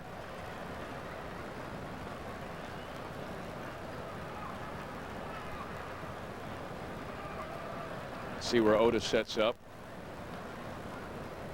Boy, he gives away his target late, and it's in the dirt. It's interesting how they'll set up. They really don't give their pitchers a target all the time. Especially on that pitch right there where he's looking at pretty much a waste pitch. He wanted the ball down on the ground and literally just sat back there and spread his hands out to make sure the ball didn't get by him. Did a great job at that pitch in the dirt. Didn't want to set up a target to make sure that the ball didn't get up in the strike zone. Did not want anything anywhere near the strike zone on that pitch. He wants it inside here, and Vaughn takes it just low. But there was a lot of movement by Oda. Is that to maybe decoy the batter on where he's moving? Is he going to go outside? Is he going to go inside? Yeah, the general idea here in the major leagues is to be as quiet as you can back there and not let anyone know where you're setting up. It looks to me like Oda really likes to move around there a lot to maybe distract you a little bit and then not have you figure out where he's sitting. Oh, and Oda thought he had strike three. Hiramatsu threw that breaking ball right down. Just appeared to miss the inside corner. So Vaughn has the count full, 3-2. Oda thought he had struck out Vaughn for the third time in this game. Will he come with the fastball in the count 3-2? Vaughn can hit that pitch. Again, they want to work him inside. That might be a mistake. And Greg goes after the curveball and hits it to left. A base hit. In comes Kendall. Right behind is Carlos Delgado. He will score, and it's 3-0, the Major League Baseball All-Stars.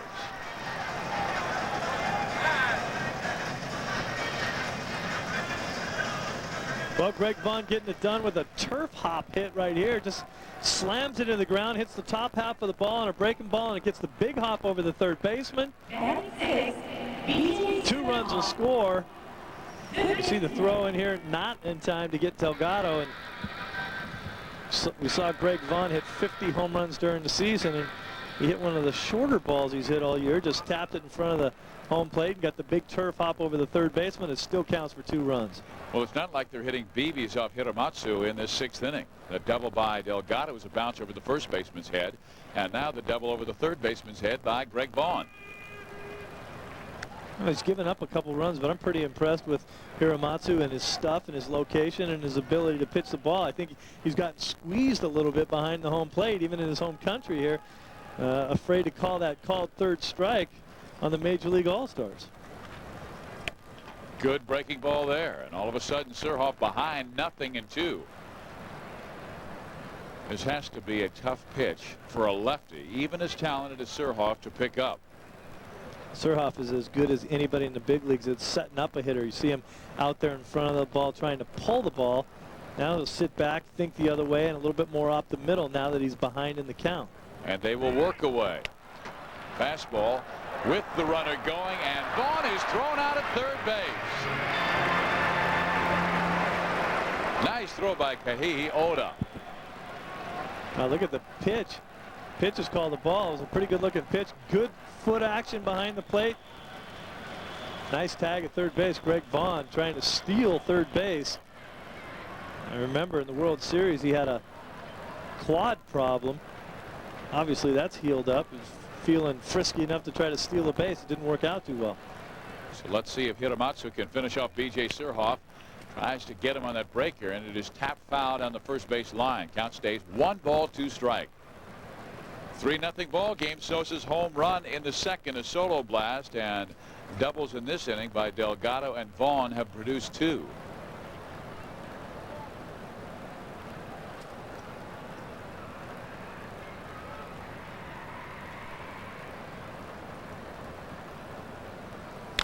Fastball, and he threw it right by him, and Oda was able to catch the foul tip, but Vaughn comes through with 2 RBIs. Welcome back to Fox Sports Net and our coverage of the 1998 Major League Baseball Japan All-Star Series. Defensive changes all around. Devon White at center is the only man to stay put. B.J. Surhoff goes from third to left. Ramirez takes over for Sosa. Castilla in for Surhoff at third. Garciaparra for Ray Ordonez at short. Easley for Vina at second. Giambi for Delgado at first, and Javier Lopez takes over for Jason Kendall. And here comes Kevin Millwood, the rookie who won 17 games for the Braves this year. Now, how How would you like to be the number 5 starter and be able to rattle off 17 victories like Kevin Millwood did? He's a power pitcher. He was 5th in the National League this year, striking out 8.4 hitters per 9 innings. That's a pretty good first season in the major leagues. He walked Nishi to start this 6th inning, and now he faces Takayuki Shimizu. And Shimizu takes a fastball on the inside corner for a strike. Shimizu has grounded out to third and struck out swinging. Nishi at first base with pretty good speed. He tried to steal 16 times during the regular season, only stole 6 bases, so he loves to run. Not all that successful all the time, but we really haven't seen either team use their running game so far in this game, except for Greg Vaughn trying to steal third, and he didn't make it. And it's not like Millwood is going to the slide step. Well, there you see it. And they're expecting to go. The throw to second base is not in time, and Nishi has the steal. Down 3-0. The Giants trying to create some offense. I think one of the reasons why you see Nishi running in this situation is Javi Lopez is the new catcher. He's been sitting around all day. Pretty tough to make a throw right on the bag, and the Giants trying to make things happen, trying to force some errors. So now a man in scoring position with nobody out. We're in the 6th inning, 3-0. The Major League Baseball All-Stars with the lead. Nishi at second. Shimizu sends a ground ball towards third. It is cut off by the shortstop, and they will make the play on Nishi at third base. Nicely done by Nomar Garciaparra.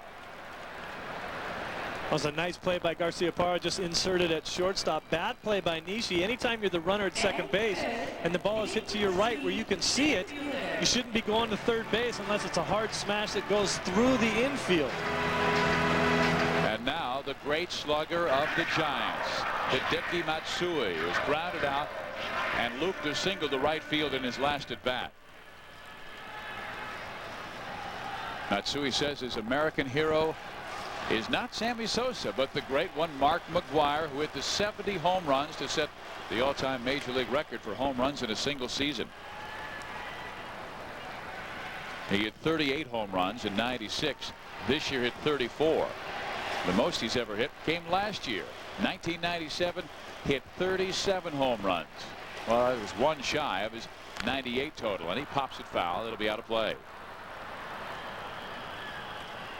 But you were talking about his leg strength. You can really clearly see the strength of his thighs, of his backside. Sammy Sosa really appreciates this young slugger.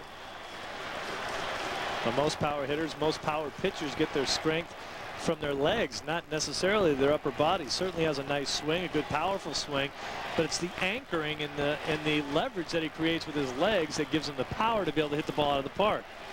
He's only 24 years old, and he's already played 6 years in the Japanese professional leagues. 1 in the 2nd. That's the home run by Sammy Sosa. 2 in the 6th on that double by Greg Vaughn. And Matsui lifts it in the air to center field. The crowd howling, thinking that Matsui got it all, but White pulls it down, and the throw will come to second base. 2 outs now.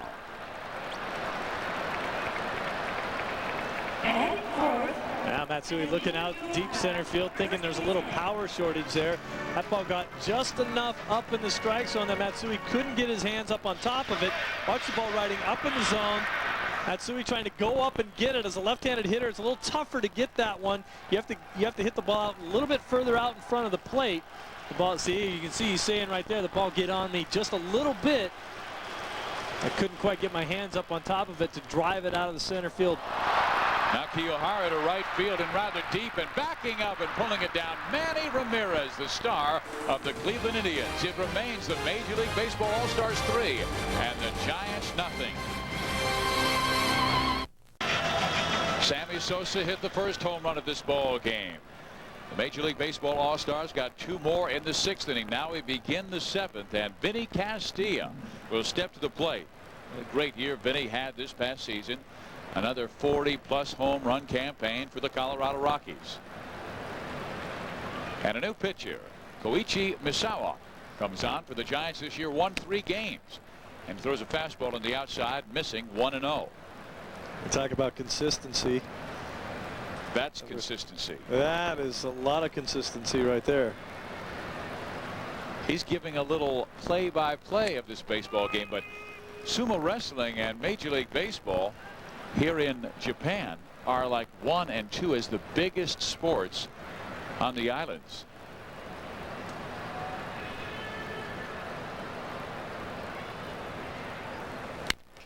That ball struck well by Vinny Castillo to straightaway center field. Racing back, getting there in time is Matsui.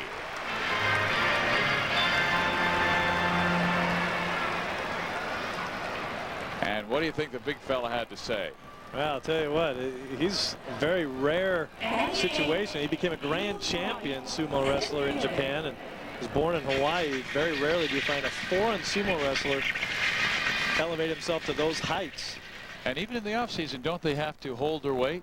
Well, he's retired now, but the word is that if he goes and tries to lose weight, he actually loses his appeal as far as endorsement opportunities and what he's actually worth in the community because of how large he used to be. He's got to keep that girth in order to keep his popularity. Well, he threw out the first baseball tonight wearing a number of 333. And that was a few biscuits shy of his regular weight. What happens when he puts his other foot onto the scale? There's a fastball on the outside corner, and White has the count even. 1 ball, 1 strike. Misawa, a 3.84 earned run average this year in 43 games. Oh, good pitch, and that's a breaking ball, and White fishes for it. 1 and 2. Devon has fly to left field and struck out. He's had a great career that started with the Angels, then to the Blue Jays, Marlins, now Arizona. And that ball fouled off. It'll be interesting to see where Devon White winds up. He's in his free agent year with the Diamondbacks. There's Sammy, always with that water bottle. And he's just chilling there, taking it easy. Not even on the bench, just sitting out in front of the bench, enjoying the people, relaxing a little bit. Just a delightful guy. Ooh, and another good off-speed pitch thrown by Misawa. May have been that split finger, and Devon White could not hold up, strikes out. So 2 down here in the 7th inning. A lot of these guys that have not had at-bats are really geared up for the fastball. So a lot of the Major League Baseball All-Stars are out in front of the change-ups and breaking balls that the Japanese pitchers are throwing.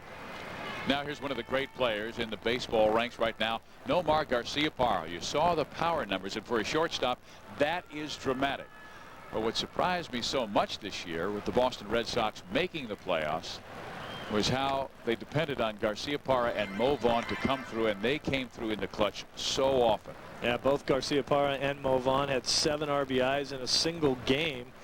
Their series against the Indians. Garciaparra, just another tremendous year. The guy just keeps getting better. You wouldn't have thought that he could have improved on his rookie numbers.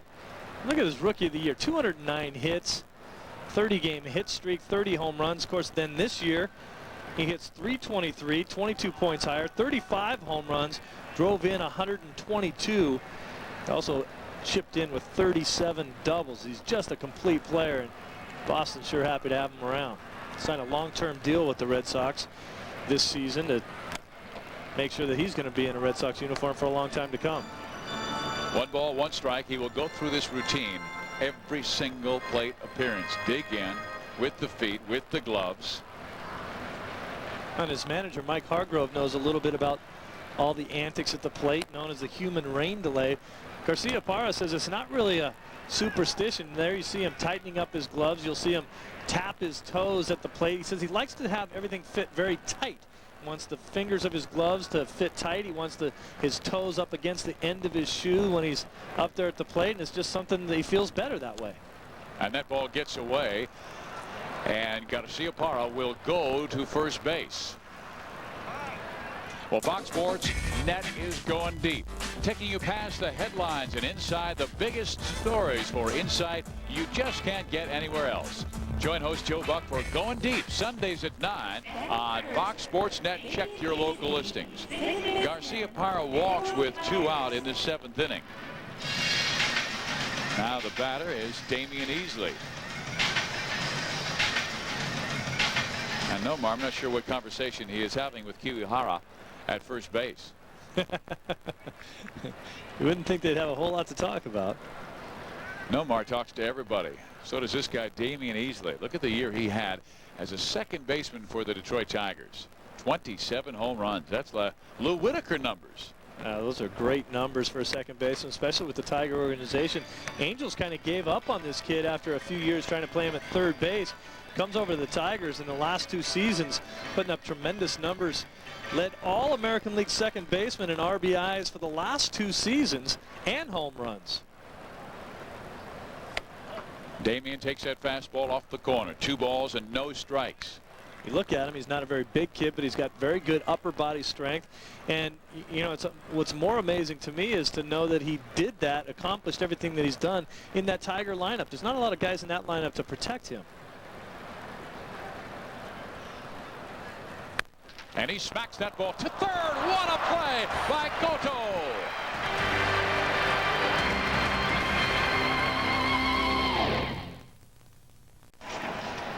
Brett Tomko takes over as the pitcher for the Major League Baseball All-Stars. Won 13 games for the Cincinnati Reds this past year. He's a hard-throwing right-hander. In the innings, he ate up some innings, 210 of them. And of course, I never liked that saying, eat up innings. I can eat up innings for you. Throw a guy out there that eats up innings and wins games for you. Outside before the game, signing some autographs. Eating some sushi, even using the chopsticks. You know, as soon as they turned the camera off, he threw those chopsticks away and just barehanded that sushi. And why not? That's the best way to eat it, and it is absolutely marvelous. Andruw Jones takes over for Devon White in center field and makes the catch on the fly ball hit by Takahashi. So here comes Hiro Ishii, the designated hitter who has walked and singled in this game. Here's the pitch by Tomko.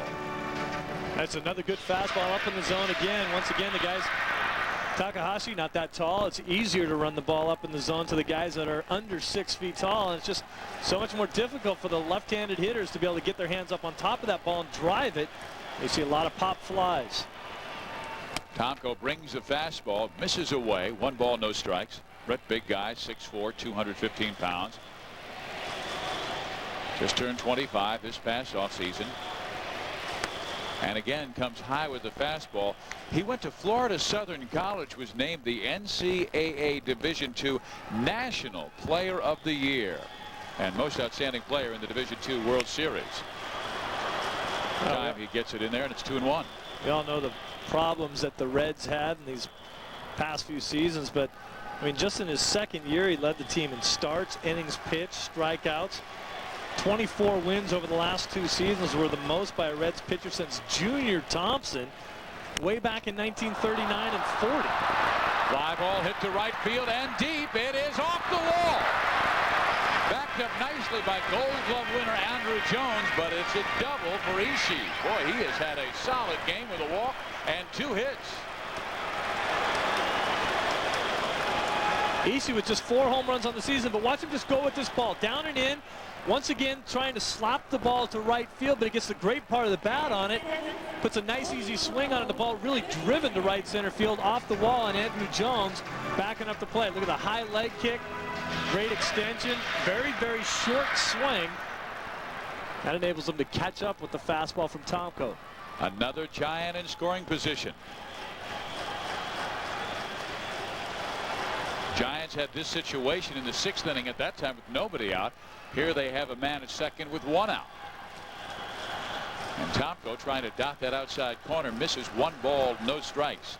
Goto in this game has flied to left, and he has also grounded into a 4-6-3 double play. He made a marvelous play to end the last inning on a diving stop of a line drive struck by Damian Easley. Now Goto's really got to look to drive the ball here with 1 out. Shouldn't worry about getting the runner over. He's got to worry about getting them in. 3-0, getting late in the game. They got to score some runs. Fastball in there. You know, there is a certain amount of pride that the Major League Baseball All-Stars will show, particularly after Schilling went so well. And then Kevin Millwood throws a shutout inning. So Tomko wants to do the same. And sometimes you don't really realize how much you have to bear down until you're actually in the game situation. Tomko comes in, new situation, another one of those guys that hasn't pitched for a long time. You give up a double, then you say, oh, I better bear down right now. Good pitch by Tomko.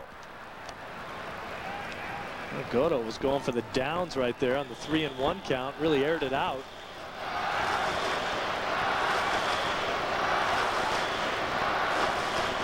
Tomko walked 64 in 210 innings this year, and he throws a fastball wide outside. So the tying run will come to the plate in Masahiro Kawai, the shortstop. Kawai only hit 1 home run this year, drove in 13 runs. The bottom of their lineup does not have much power. And Kawai and Oda, the catcher, who will follow, they might pinch hit for him. Well, you can see why. There's not a whole lot of power. The kid's about 5'7". He probably weighs about 130 pounds when he's soaking wet. That's after Sammy Sosa gets a hold of him with his water bottle. But look at him. Kawaii means cute in Japanese. He's a beanie baby. Yeah, he really loves that moniker, I'm sure. Tomko trying to keep this a scoreless ball game. The Major League Baseball All-Stars with a home run by Sosa in the 2nd inning, 2 runs in the 6th. Now the tying run, Kawai. Curveball and a good one. 0-2 by Tomko. Kawai's job, put the ball in play. Don't strike out in this situation. Get a ball to loop over an infielder's head, make some things happen. Try to score the first run. Comes back with the fastball and runs it right into him, striking him out. Tomko with just a high gas. Once again, it looks like the philosophy of a lot of these pitchers on this team, get ahead in the count and go up in the count. Try to get these littler players to chase the high fastballs. Even if they do catch up with it, they're going to be jam shots and weak ground balls. We will see a pinch hitter to face Tomko with runners on 1st and 2nd. It will be Katsumi Hirasawa. Hirasawa pinch hitting for Oda in this 7th inning. There's a curveball that is belted towards third. Castillo right there to get the force at second base. Nicely done by Brett Tomko, and the Major League Baseball All-Stars still lead 3-0.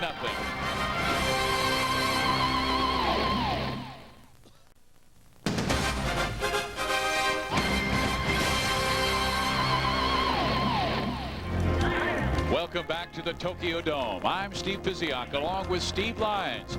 You're watching the 1998 Major League Baseball Japan All-Star Series on Fox Sports Net. Due to time constraints, we move ahead to further action. We're now in the bottom of the 8th inning. Billy Wagner, the great closer for the Houston Astros, comes on to pitch. 30 saves this year with a 2.7 earned run average. This guy could really bring it. You see the 97 strikeouts in 60 innings, but you also see the 25 walks there. He has a tendency to be wild. His best pitch, once again, which seems like the philosophy of this entire pitching staff, run the fastball up in the strike zone, knowing that the guys cannot catch up with it. Major league hitters can't catch up with it. Got to stick with that same philosophy to the Japanese hitters, but if they don't swing at it, it's not a strike, and he can get it, has a tendency to walk hitters. Well, he will face Toshihisa Nishi to lead things off in the bottom of the 8th inning. Nishi has struck out, flied to center, and walked, also stolen a base.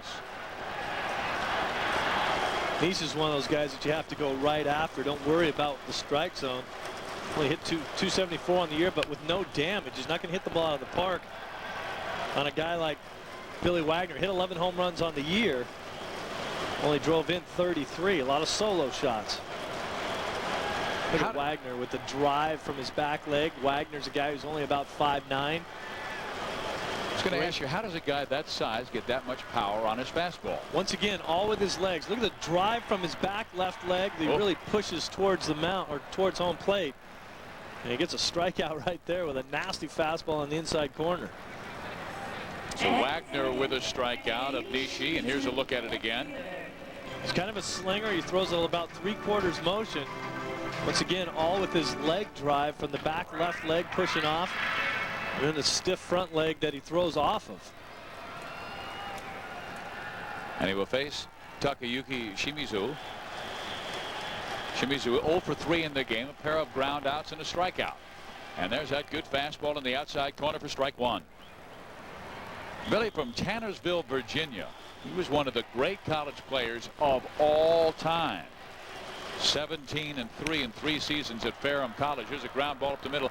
Garciaparra has it and is thrown out in time. Great speed by Shimizu.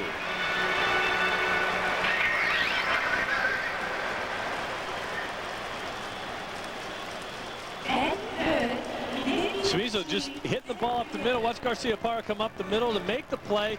Little trouble getting the ball out of his glove and into his throwing hand. Now he's looking back at his glove to say, you're not supposed to do that to me. No, but Shimizu got out of the box so quickly, I'm not sure if Garciaparra would have had a chance to throw him out. Garciaparra was playing him way over into the 6 hole, and rightfully so. He had to go way up the middle to get that ball, and you got to remember, as long as he's running, the base runner's running too. He had a couple extra steps on it. By the time he fielded the ball, I don't think he had a chance to throw him out anyway. Well, they ran in the 6th inning, down 3-0. Will they run in the 8th inning, down 3-0, with their star, Hideki Matsui, at the plate? Matsui, the great home run hitter, led the Japanese Central League this past season with 34 home runs and 100 RBIs, both power categories, #1. I wouldn't be running in front of this guy with a score 3-0 in the 8th. Got to give him a chance to pop one out of the yard and get me close. Matsui has grounded out, singled, and fly to deep center field. White made a fine running catch up against the wall, 400 feet away from home plate.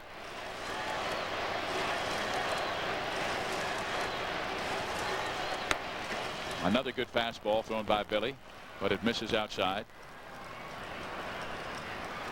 In the low 90s, 147 kilometers per hour. Wagner's 3-1.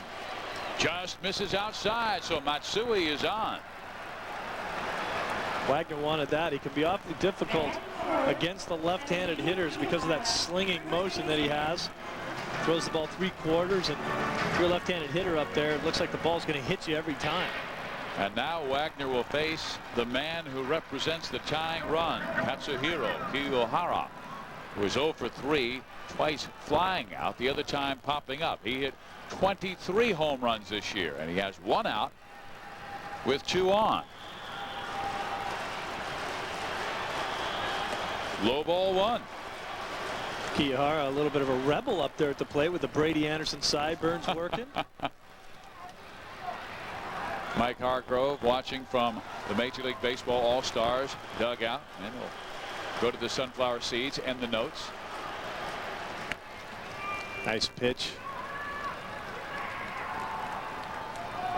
Wagner took a little bit off that ball to get a strike just down the outside corner. Kiyohara, terrific power throughout his career. Good fastball. Billy ran that one on his hands. Watch again. Look at the replay. You can see that grip that Wagner has a little bit off center just to try to cut that fastball in on the hands.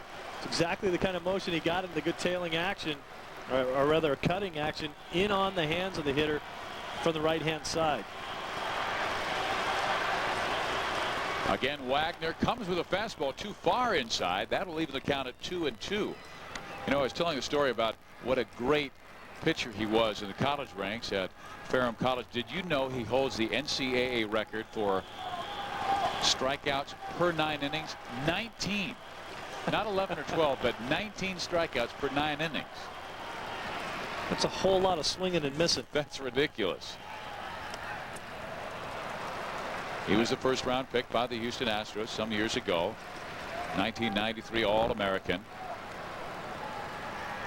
Of course, his strikeouts to innings pitched this year was tremendous.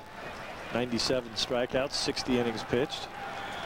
And that was despite missing so much time after being hit in the face by a line drive against the Arizona Diamondbacks.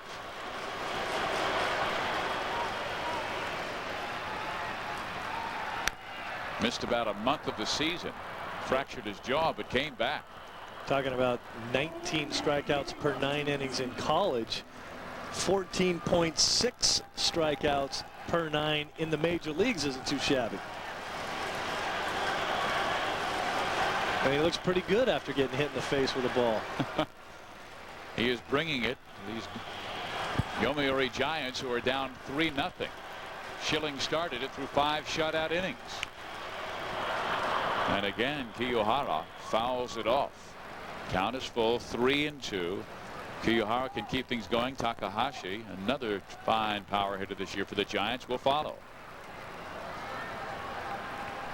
You can see the red dots on the Fox box up there representing the runners at first and second.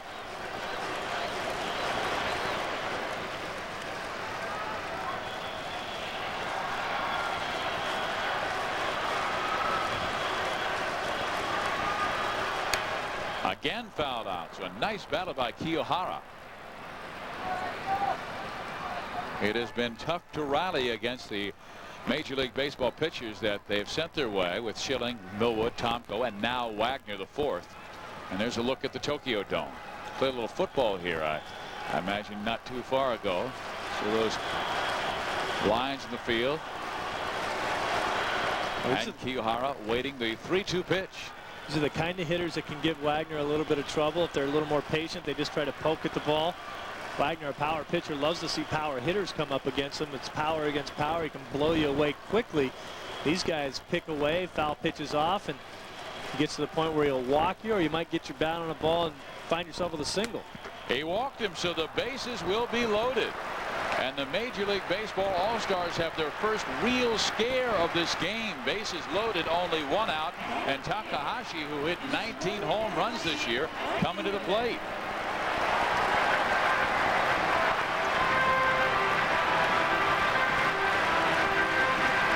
And now you start to see the fans at the Tokyo Dome come alive a little bit more to cheer about with the bases loaded.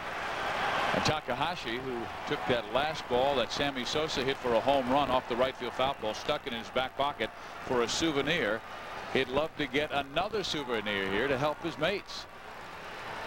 And he sends a ground ball towards short. Garciaparra gets the force at second, but a run will score. It is 3-1. Shimizu scores from third base.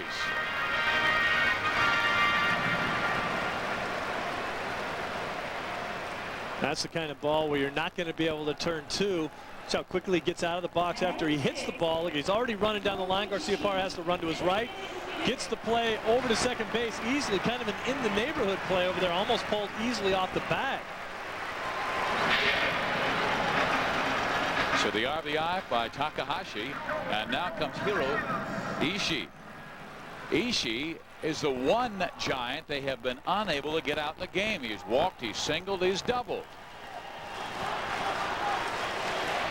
A double could give the Giants a tie game. Fastball runs inside.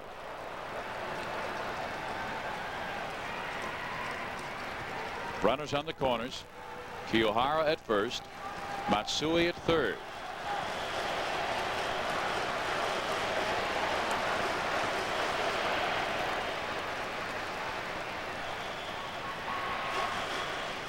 Ishii not known for his power this year with just 4 home runs. Wagner brings it high and away.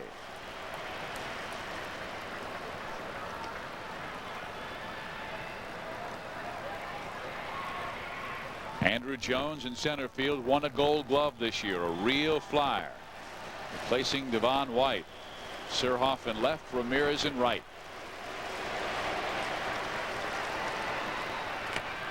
Good pitch.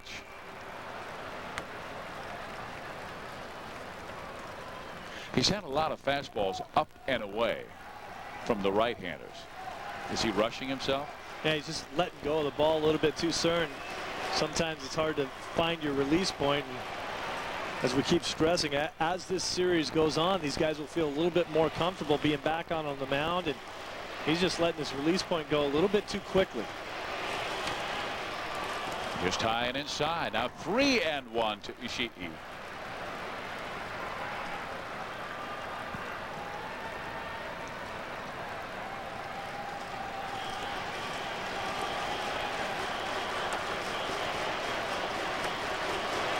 Wagner brings it, checks his swing, and again the bases will be loaded as Ishii did not go around. Well, we talked about this a little bit at the beginning of the inning, that Wagner can be hurt by the walk. He can get a little bit wild, get the ball moving up and away from the right-handed hitters, and when he gets that way, he doesn't stay on top of the pitch, ball gets away from him a little bit. Certainly can't afford to walk too many more hitters in this inning. He's got to back off a little bit, go back to his bread and butter, throw the fastball, throw it for a strike, and get this lineup to swing their bats. We will see a pinch hitter. Ichiro Horita will pinch hit for Goto. And this is the other Ichiro. There is an Ichiro Suzuki who is the best player in the Japanese leagues. We will see him when we hit the All-Star circuit with the Japanese All-Stars facing the Major League Baseball All-Stars. These are the Yomiuri Giants, the traditional power in the Japanese leagues, and Ichiro Horita pinch hitting for Goto here in the 8th inning. Bases are loaded. A lot of the Japanese fans with Ichiro Suzuki don't even bother saying his last name. He's like Michael Jordan. It's just Ichiro. Well, here is Horita. Maybe they will be chanting his name if he can come through here. Bases loaded. I mean, they would love to take game 1 and the only game that the Giants will play against these Major League Baseball All-Stars. After this, it's just the Japan All-Stars against the Major League Baseball All-Stars. Wagner gets a good fastball right in the outside corner, so he has the count his way. 0-2, and Horita will become the defensive swinger. Too bad if you're one of the Giants that's not on the Japanese All-Star team. You get the one game, and if you had a bad day, you just get to go home. And remember that until next season.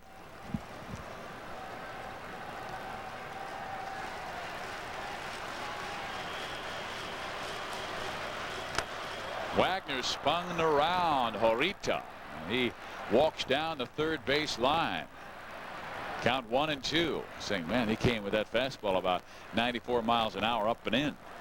Well, the old tradition in Japanese baseball, if you did hit a guy or if you came up and in, if you tipped your cap, it meant that it was a mistake. If you don't tip your cap, it means, yeah, I'm throwing at you. Do what you want about it. And that's, I saw no tip of the cap from Wagner right there. I'm sure he probably just doesn't know the tradition. But the message is clear. The inside part of the plate is mine. So is the outside as he throws that fastball up and away. A strikeout with the bases loaded. Well, there's an American tradition. The Philly Fanatic here at the Tokyo Dome in Tokyo, Japan. I'm not sure if that guy appreciates it. He has no idea what he's in for.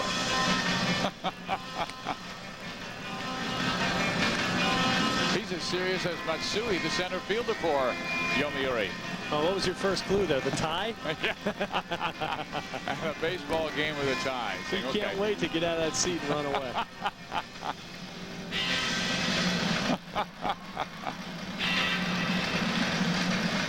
He's the best in America along with the chicken.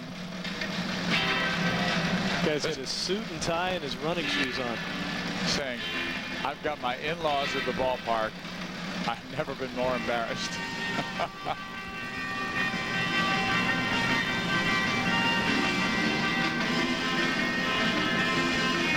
Well, here we go, and we want to remind you that this copyrighted telecast is presented by the authority of the Commissioner of Baseball and may not be reproduced or retransmitted without written consent.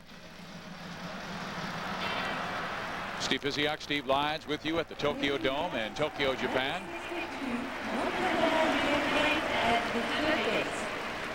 A 3-1 Major League Baseball lead as Sammy Sosa getting some smiles from the Philly Fanatic.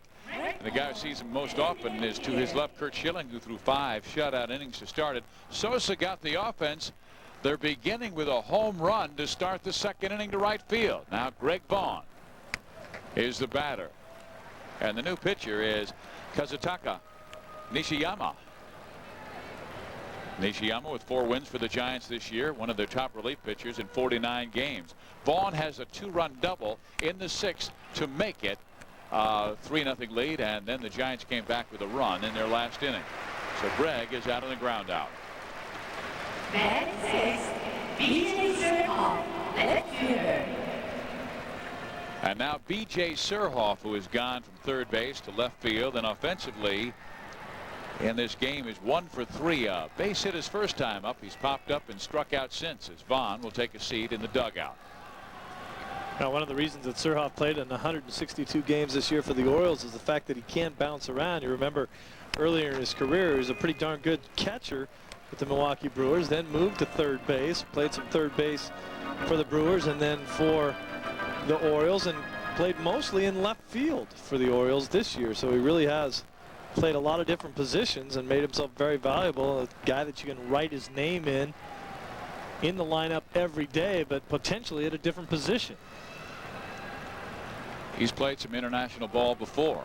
He was part of the '84 Olympic team. All-American at the University of North Carolina. But he's played some infield. He was the shortstop there until a guy by the name of Walt Weiss showed up on campus, and then Surhoff went behind the plate. There's Vaughn, who played his college baseball at Miami. Tough transition to go at the major college level from shortstop to catcher. Ground ball foul. The Major League Baseball All-Stars likely to go with their closer Trevor Hoffman in the bottom of this inning, but right now they want to pad their lead. They had a 3-0 lead at one point, and then the Giants pushed across a run in the last of the 8th inning to make it 3-1. That's where we are.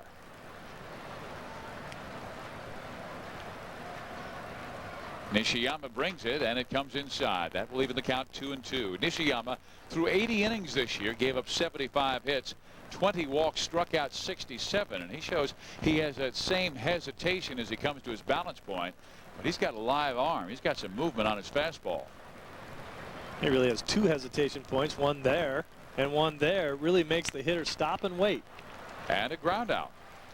So he has gotten Greg Vaughn on a ground out to short, and now Surhoff on a ground out to second base, and quickly 2 outs. So here comes Vinny Castilla, one of the great sluggers in the National League. Now Castilla may be the best high fastball hitter in baseball. He's got his own little handshake there with Nefi Perez, and boy, if you hang a breaking ball or you try to throw a fastball by the kid, he's going to take you out of the park. He is just the 7th National League player ever to collect 40 or more home runs in 3 consecutive seasons. This year he hit 46 and drove in 144. He's a darn good third base for the Colorado Rockies too, and remember in his first at bat he drove the ball deep to the center field wall, just missed a home run. So he's certainly got his batting eye intact. Let's see if Nishiyama tries to sneak a fastball by him. He does, but it ran enough in that Castilla has to foul it off his shin. That's not going to make him happy. Last thing you want is a guy at the plate that hits 46 home runs in one season, up at the plate, not happy about fouling the last ball off his foot.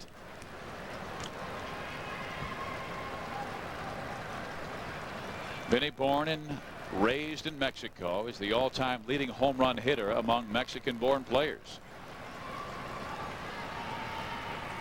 And he belts that fastball and deep, way out of here, left field. It's 4-1.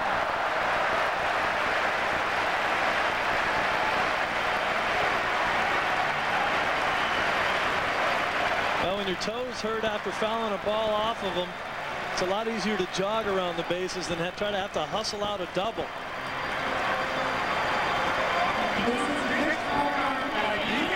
He has some kind of quick bat. Vintage Vinny Castilla, the ball up in the zone again. Loves a high fastball, high strike. Anytime the ball's up above his belt buckle, it's a great hitting zone for him. He's got as quick a hands as you're going to see. We've talked a lot today about guys having trouble getting on top of balls that are up in the zone. Not so for this guy. Castilla hit 44 this year and goes deep in this All-Star game. 2 in the contest, 1 by Sosa, 1 by Castilla, both solo shots. So Nishiyama now must face Andruw Jones. Talked with Vinny Castilla earlier in the year. I said, Vinny, I think you're the best high fastball hitter in the league. I said, can anyone throw a fastball by you up in the zone? He said, not unless they hit triple digits. Hey, didn't he get one of Billy Wagner's like last year at 100 miles an hour, and he hit it out to the deepest part of the Astrodome? Dead central. I was at that ball game, and boy, it was a high fastball. He turned that thing around and hit it out dead center faster than it came in. Here's another young talent, Andruw Jones. I mean, what kind of career might he have? He's only 20, and he hit 31 home runs and drove in 90. He's such a young kid. His only problem right now at the major league level is maturity, but that's a little bit understandable. Skies it in the air, left field, racing over the third baseman. But can only watch that one go into the stands. Yet I've noticed the fans aren't as active on foul balls as they are in the States. I mean, they're very respectful. They'll wait for the ball to drop and roll, and then someone very respectfully will pick it up, put it in their pocket. Whoever's closest. There you go. Try that in Yankee Stadium. Not in your life. This kid had a few mental lapses during ball games this year for the Braves, and Bobby Cox certainly is not going to tolerate that. Replaced him during the middle of a game one time, but unlimited talent. And Andruw, if he's running hard, runs that one out. May have said exactly what his season was like. Here is the man who tied the National League single season record for most saves in a season, the great Trevor Hoffman. And Vinny Castilla just gave him a little bit of a lift with a home run. A blast to deep left field on a high fastball, and Castilla will settle in at third base. But as you were talking about earlier, Steve, you try and sneak a high fastball by this great hitter, and he will just eat it up. Trying to sneak a fastball past him is like trying to sneak a chocolate chip cookie past my 12-year-old daughter. I mean, it's not happening. And here's the fastball up above the belt. Watch the location of this pitch, right in his happy zone. Hey, this is a bullet out to left center field. Makes some of the fans happy out there, even though they're probably Giant fans. Sammy Sosa gave him their first home run. Castilla gave them their last. And it's hardcore football on Fox Sports Net. Ronnie Lott, Bill Moss, and Ron Pitts bring you Turf Talk from the toughest guys in the NFL. Hardcore X's and O's, hardcore blood, sweat, and tears. Hardcore football for the hardcore fan. Hardcore football Tuesday at 8 on Fox Sports Net. Check your local listings. Sammy Sosa with his first home run after 66 in the National League season with the Chicago Cubs, sits and watches the finish of this game as Trevor Hoffman will try and wrap it up. Jamie Moyer there in the background is the game 2 starter. And actually would be the game number 1 of the All-Star series, of 1 of 7 after this first game against the Giants. Well, here's Hoffman. And the first battle will go after the first pitch, Kauai. And it is popped up. The catcher goes over, making the catch, Javier Lopez.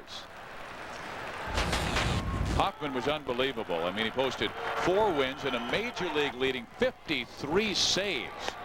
Well, so many people talk about Trevor Hoffman's amazing fastball in the mid-90s, but really his best pitch is the changeup.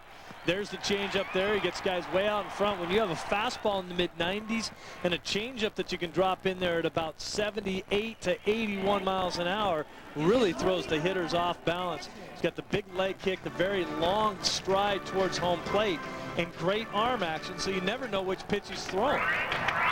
So dominant this year. The Padres were 62-1 in games that he pitched. He did not pitch that well in the World Series against the New York Yankees, but what a wonderful season, and getting them into the playoffs and getting them into the World Series. So here is Trevor Hoffman against Yoshinori Murata. He caught for Oda in the 8th inning. He's hitting for him now in the 9th inning, and he will face that explosive fastball of Hoffman. Trevor not only with a very good fastball and curveball, but has a tremendous changeup as well. Now there it is right there. That one caught the umpire. Skipped past everybody, got the umpire.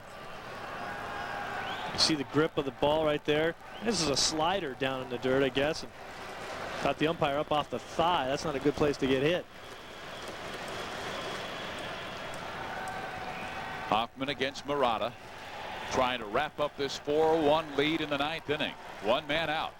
And the pitch is swung on and missed, and Murata is gone.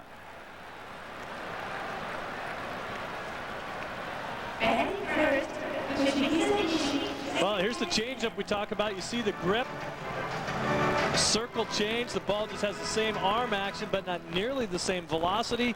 The big leg kick, the long stride towards home plate, just lets that ball fall out off his little finger. Takes a lot of the velocity off of it, and boy, it's tough to hit. So now a fastball, and that is driven to center field. Andruw Jones says he has it, and he does.